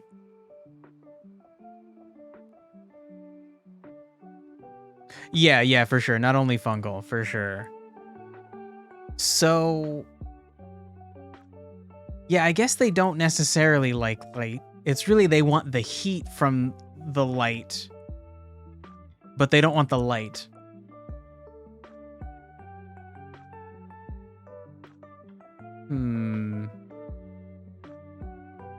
Yeah, I feel like we could just ignore the negative aspect of that and just be like, look, they're spores. The bright sunlight makes them grow, transform, multiply, something like that. Good point, though, Teamworm. We don't want to name it seed. Yeah, for sure. Light heat is not sufficient to burn that much. Yeah. I think it'll be okay to just do growth, and I think that'll be something the player might expect. Like if they're like, okay, this is nature, water made it grow into a new form or into a more extreme form. Maybe light will make it grow into a more extreme form as well. That's kind of acid. Whoa, bro. Whoa. Okay, so then this we go and find this, and then we decide acid hitting flame, same forwards as backwards. Yeah. Acid hitting shock. We still don't know about that. That's also fine. We'll continue the not knowing. Whatever the effect is, I feel like it could be the same going forward and backwards. Some kind of amplification effect. Maybe we can just copy some other amplification effect we already have for it to make sense. I don't know. And then we have wet.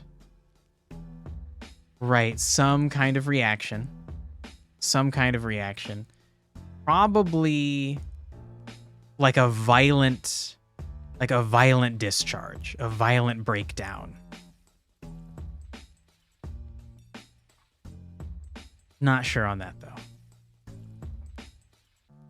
And then chill. Acid and chill. Yeah, I think we just do the same thing. Ooh, you think one should be discharged and the other should be neutralized, right? Right, we talked about that. You're right. And this is specifically the safer thing to do is to add acid. You always add acid to water. Okay. Good point, Dirk. Good call. Then we go to grounded in acid. And that we kind of decided would neutralize.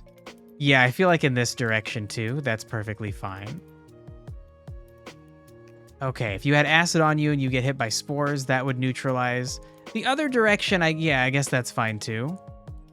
The acid will just eat up the spores, and there's no kind of interaction, no kind of result that occurs. Like a fucking acid cloud appearing or something. All right. Okay, now that we're past the acid on acid, then we need to actually do this ourselves, but this is like fucking two things. Confusion. Okay, we probably continue the same chain. Boy, getting hit with acid does seem like it would make your confusion worse, but no worse than being lit on fire or being covered in mud. Fine. Light. Huh. Light and acid. I mean, light can mean heat. Boiling acid sounds frightening. Shit. Yeah, I don't know if there should actually be an interaction here. Yeah, we could have it be similar to the water reaction.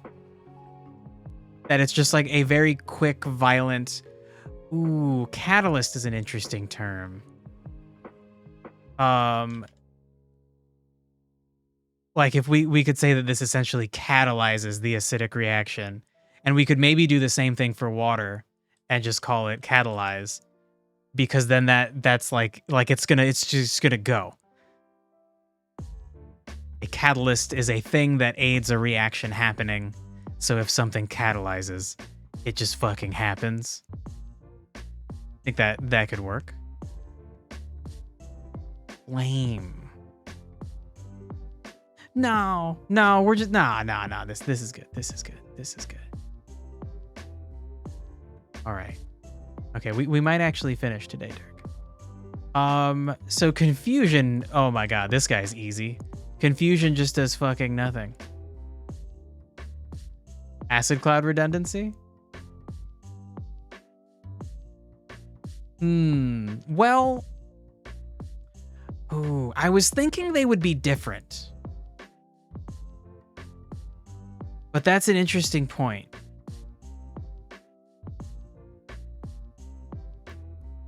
Ooh. Like, I was thinking catalyze would just cause the acid to finish doing its reaction and be done. An acid cloud would be putting acid into the air for a period of time.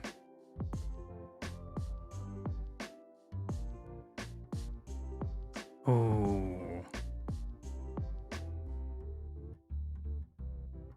Yeah, like, so what exactly is happening with light? I feel like the idea is that it's gentler than flame. Flame is lots of heat very quickly. Light is like, it is heat, but it's much more gentle. It's not this like runaway chain reaction. It's like it's a slow bake. So I think catalyze is okay. Shock and confuse of frick. It's terrain stuff.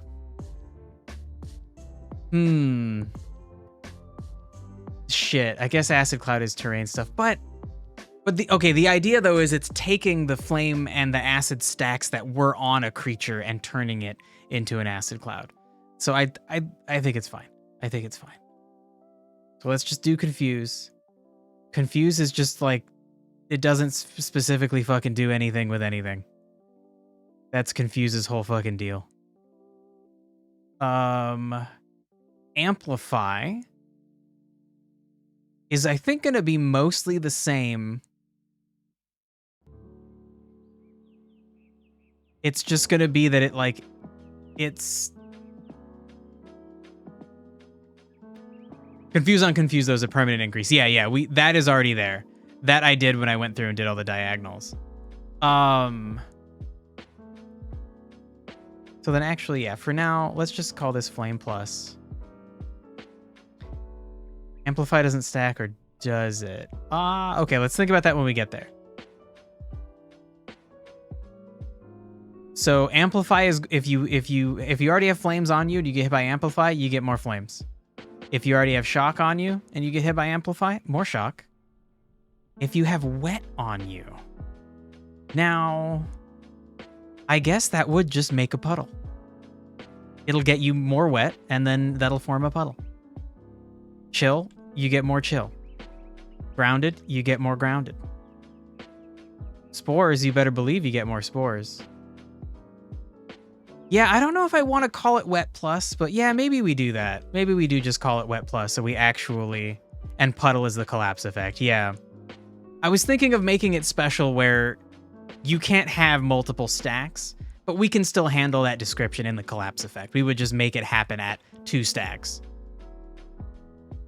Ooh, and wet is special because you'll stay wet. You'll form a puddle, but you'll stay wet. Yeah, and then like chill, if you get chilled enough to become frozen, you're no longer chilled, you're only frozen. So that's good. I guess that's gonna be something we're gonna have to handle or explain clearly. There are gonna be certain collapse effects that get rid of it. You're sorry for forcing the collapse paradigm. I think it's a good term to use to refer to the idea that like these stacks are building up to something and then they're like combining into something. I think it's a good term. I don't think you're forcing the paradigm. I want to use it. It's a good idea. But we have to know it's not one size fits all, right? There's going to be some nuance, some thematic nuance as to how it happens.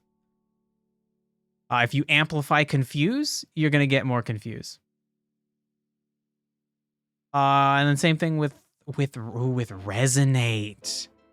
Do we let you amplify resonate? Resonate is kind of already its own like brokenly potentially powerful thing. Being able to amplify it seems like maybe a bad idea. Because then we have less control over limiting what can and can't resonate. Because if we let amplify do it, then we kind of have to limit amplify's power. If we don't want resonate to be too powerful. And then that kind of sucks because then we might make amplify unable to interact with other things in a satisfying way. So I think maybe not. And then now we are at that weird point where does amplify interact with itself? I think the general idea was to not do that. To have amplify be this thing that it just like spread, it goes out and happens and nothing ever has amplify on it. How about amplify resonate re-rolls all the same number of stacks? Ooh. I don't like that because then it could be worse, right?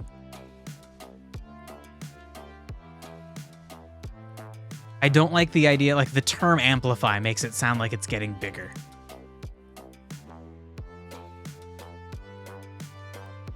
Yeah, I think we just don't do it.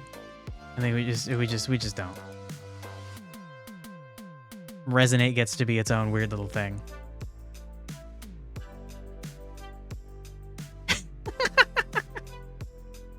Derek, I feel your pain right now.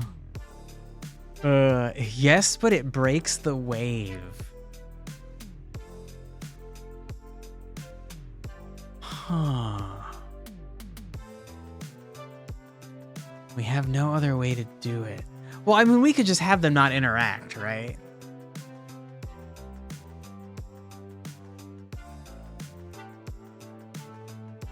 I don't know. I'm afraid to have... I'm afraid to have amplify be a permanent thing, and I'm also afraid to have amplify act with resonate.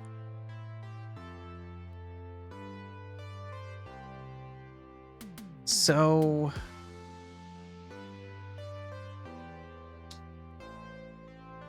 yeah, I think I want these to have this like unique angle where like amplify does nothing unless you have stuff on top of it already. If you hit a target with amplify, nothing happens unless they already have something on them. And then with resonate, you are essentially like linking things that have shared resonance. And if you hit something with flame and it has resonance 2, anything else with resonance 2 also gets flame. Hey, Crazy Pants. You mean once? Derek, you're already here. No hello for you. Oh, you're saying hello to Crazy Pants. Okay, fine. You know what? All right. All right. All right. You win. Okay, what did you say? You said no, you mean once creatures are entangled, they keep entangled until it all fades. Shit, was that... Hold on. Right. Right, that is the term we're using for things that become linked through resonance. Okay.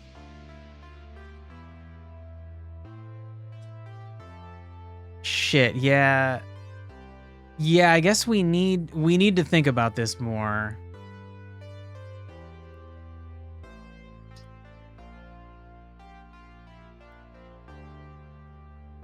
So fuck. Okay, so you give a character resonate. Not disrupt unless more resonance stacks. Well, yeah, I'm okay with having resonance stack on its own, like as a separate thing from amplify. But I feel like both resonance should naturally fade away over time. And entangled should just be this like temporary thing that lets you know like right now something else shares the same number of resonance with this creature. So until the end of this turn, if this creature gets hit with anything, it's definitely going to send that same... It's because it's entangled, the other creatures entangled with it will be affected the same way. And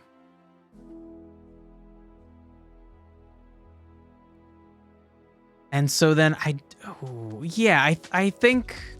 think not having Amplify interact with this is fine.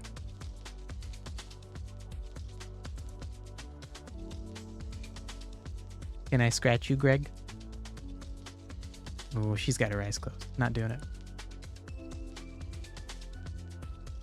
Okay, so see, we have resonance on 2 creatures, both fades and both have resonance plus.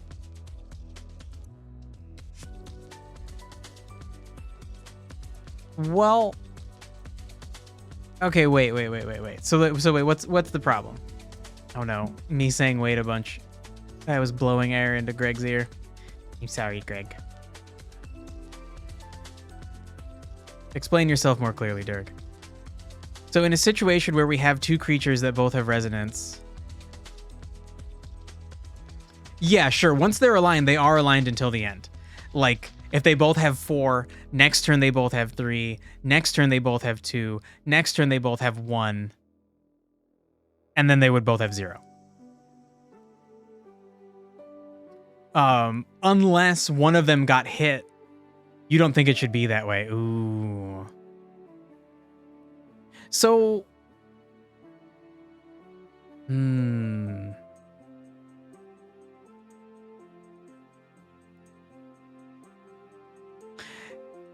Yeah, that does seem potentially quite powerful.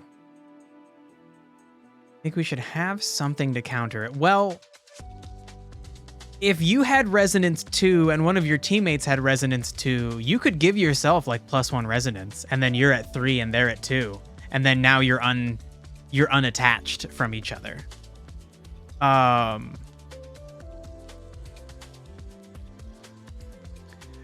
But yeah, we could also have like spells that would remove resonance.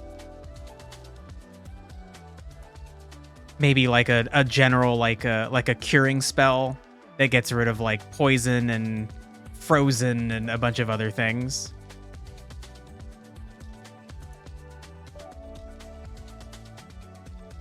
Oh, okay. Good point. If they're entangled, they would also share resonance. So maybe we haven't... The part of entangled is that if you increase one's resonance, the other one's resonance doesn't also increase.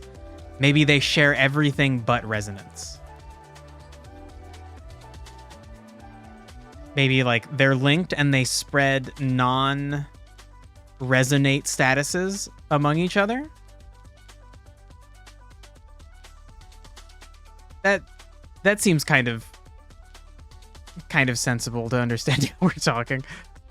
I don't know why I was already thinking of it that way, but you're right. What we had explained, that was absolutely a problem, and I was just fucking pretending that I said something different. Okay. All right. So then fine. For now we have it set like this, where when two things have a matching resonance level, they are entangled and they share any statuses placed onto each other except for resonance. If you remove resonance from one, it doesn't remove it from the other. If you add resonance to one, it doesn't add it to the other. But all other things, flame, chill, wet, grounded, spores, all those things will be shared with each of them. You just stewed? That's all? I don't... You what now? Whatever happened, you're fine, Dirk. It's fine. It's fine. This is one of those situations where, like, I said the wrong thing. I wrote down the wrong thing too. So, like, you know, that was that's a very important thing to specify when I'm explaining to the player how resonance works, that it will share non-resonating statuses. Oh my God, Greg, you're so cute. What are you doing? Like, why are you upside down? You're such a little weirdo. Come on, she's so fucking weird. Okay. Look at this freak. He's just fucking upside down. What are you doing, Greg? What are you fucking doing? Weird ass cat. We have only light left. Yeah. We're gonna finish this shit. Most of light will be done. So, oh shit. Okay, so well, hold on. We gotta just like burn through resonate, right? Because so resonate does nothing individually. Shit, oh my God, do we just put like entangle? No, because that's not how resonate, well, shit. Okay, I think we put entangle for all of these, because that is how resonate would interact with flame if it were to interact. It would be through entangle. And then that also helps with knowing that if you hit something that's resonating with resonate, it doesn't trigger the entangle effect. It will boost the resonation. Okay, great. So now we do have only light. We also have spread. Fuck. Resonate plus grounded might be resonance, though. No, that could make sense thematically, but for the sake of the gaminess of it, let's not violate that. I like the simplicity of explaining resonate to somebody as like, it will spread everything but resonate to a matching thing. Oh, having it be resonance minus. That's what you meant. That's where you put the hyphen. Okay. I thought it was a hyphen. You meant it as a minus sign. My fault. Okay. I should have picked up on that. That is an interesting idea. Not being able to spread resonance because they're grounded. Ooh, is that what we want to do? Thematically, that's so good, dude. I still think for the sake of clarity and cleanliness, we should not do it. That is a really cool idea, though. And maybe we have that. Yep, let's add it to the notes. We could have that be an aspect of a lot of like earth spells. That they can remove resonate, potentially. If you put a stick into the ground, it vibrates less. Like, yeah, you're right. If you have anything vibrating and you touch it to anything large, that large thing will just like absorb the vibration and stop it from vibrating. It'll just absorb the energy. It makes perfect sense. I don't know if we need that though, you know? You can't just go crazy with theme. You gotta stop somewhere. Okay, so let's do light real quick. Light is just like it's like basically potentially done. All right, something's on fire and you hit it with light, you're definitely gonna add more flames to it. Ooh. Something is shocked and you hit it with light.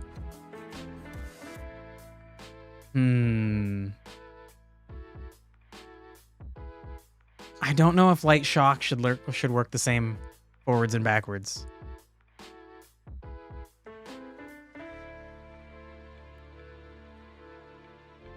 Ooh, yeah, and honestly, I'm kind of questioning this aspect of shock as well. I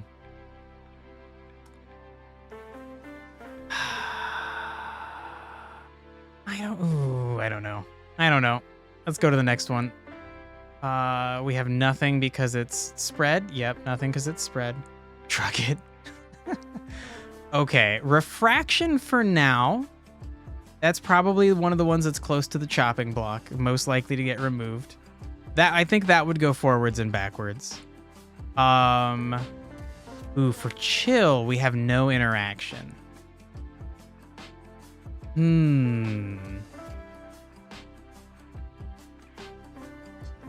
Now, okay. If you were chilled and you get hit by light, I think neutralize is the way to go.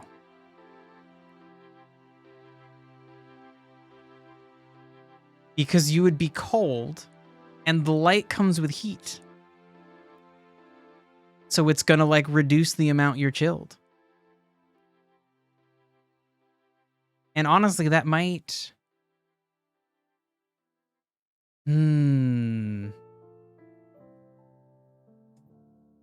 I think we want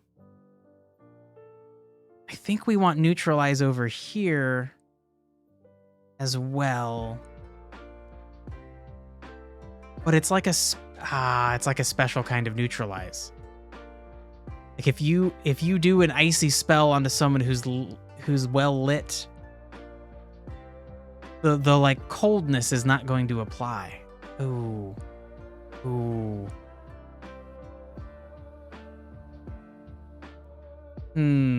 All right. Now we'll just have it. We'll have it. More things that neutralize is okay. Okay. So, and then light and grounded. Huh.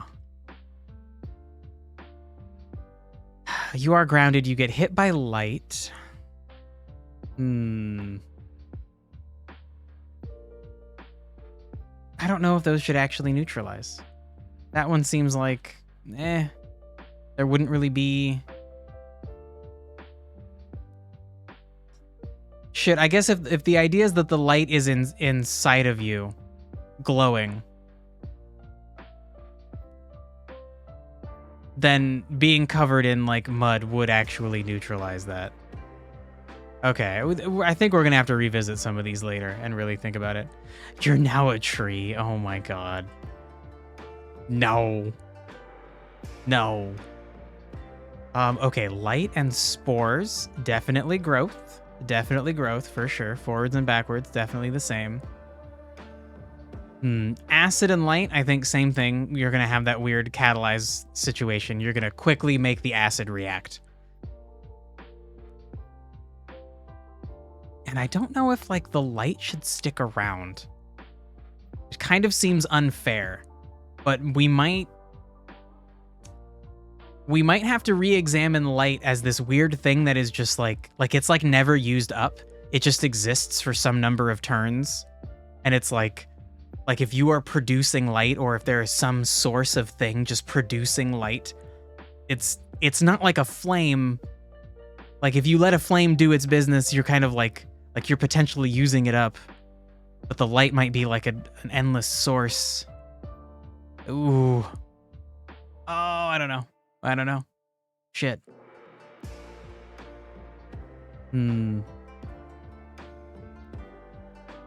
Okay. Revisiting this will be necessary for sure. Confusion. Light and confuse is just gonna do nothing. Great. Amplify. Doesn't matter. Amplify is not a permanent spell. or a permanent status. It's just an instantaneous one. Resonate, we've already decided, and then Light Plus. Okay. Okay, we do need to... Wow, it's exactly 1 o'clock. Okay, let's run through spread. We'll go a little bit over time. Let's run through spread. I think what we're going to do is just like... We're going to just use the term spread. And I think spread is going to spread most things. It's going to spread wet. It's going to spread chill. It will spread grounded. It will spread spores. It will, ooh, yeah, it'll spread acid. It won't, I don't think it'll spread confusion. That doesn't make sense. The confusion isn't a physical thing that you would want to actually spread. Same thing with amplify. You're not going to spread amplify. And same thing with resonate. You're not going to spread resonate. Oh my God. That would be so powerful. That would be too good. Holy shit. And it still doesn't really work with the theme of spread being like wind, a wind force moving things about. And ooh, spreading light. Okay. So for now we'll say yes, but I think some of these need to be revisited. This will be part of revisiting this later. Like, if you mix fire and air, you kind of get more fire. So it kind of makes sense that this would be like a special version of spread where like you just end up with more than you had. But like, if you try to spread anything else, you wouldn't really make more of it. Like if you had some spores and you spread them around, you don't really have more of it. You would just now have multiple enemies that are afflicted by it. But overall it would be less like of that thing. So like maybe with spread doing flame, it's like spread plus and everything else is just regular spread. I don't know. Okay, I need to fucking think about that. I'm gonna, let's see, I'm gonna bold spread and then also the a few of these other things. The like catalyze reaction and growth. I think need some fucking thought about them. About whether or not they're worth whether they should be renamed or just like rethought, reanalyzed, changed. I don't know. They need some attention. I can check the dictionary. Oh, did you cheat? Oh, cool. Shit. So then like this, we filled it out by doing, dude, that's fucking sweet, man. Thank you for doing this. So by filling this out, we have filled out this. Cool. It's Automato. Oh my God, a robot tomato called Automato. Automato. It's fun. Anyway, you meant to say it's automated, probably. Or you meant to say it in a silly way, because you're a silly person. Either way, this is fucking sweet, man. Okay. Good shit. You'd prefer to leave blanks without the hyphen. Yeah, good point, good point. All right, let's... I think the hyphen was nice because it helped me acknowledge that I had looked at it. But now that we've looked at everything, I think that would be fine. And that will make it look... Oh. Did I miss a... Did I miss a thing? I did. Ah. Okay. So yeah, that'll make it look cleaner. Oh, it didn't update yet. What the fuck? Was it the wrong one? Was it grounded in flame that I also missed? Yep. Okay. Shit. Cool. So now it's just like not there. Okay. Great. Way better. Sweet. Thank you again, Dirk. Wow, I just hit Control S like I need to save this. Like it's a fucking not. Oh. Oh, hey. I see your presence. Okay, so I think that's it. We're a little bit over time, but this was good. I I hoped we'd get more done, but I didn't really expect to. I think I'm going to revisit some of these in my free time. We're not going to have a stream for this next week because new Destiny stuff comes out, and I know life new Destiny stuff because I need to be fucking ready with my team of 6 for the fucking raid next Friday. Nice, amazing. Oh my god. There's a character in Destiny named Shax, and he's like a very like boisterous, high energy guy. He gives you like, when shit happens during PvP, he like yells amazing and shit like that. And that's talking about Destiny, and you saying nice and amazing in all caps made me think of Shax. You're very proud of me. Thank you, Turk. I appreciate that. I appreciate the help too. Yeah, so 2 weeks from now, we'll get back into this. I will hopefully have some better terminology to use for these things or more thoughts about them. We'll maybe look back over them, count up how many different reactions we have. You're proud collectively. Dude, you did good shit too. You should be proud of yourself also. Let me bold this question mark because that definitely needs to be dealt with. Yeah. And then tomorrow we'll be playing Hollow Knight. But then no Hollow Knight next week for the same reason Destiny's coming out. So yeah, thanks for hanging out, dudes. Thanks for all the input. Nice to get input from a bunch of people. Dirk's very helpful, but other people's perspectives are nice too.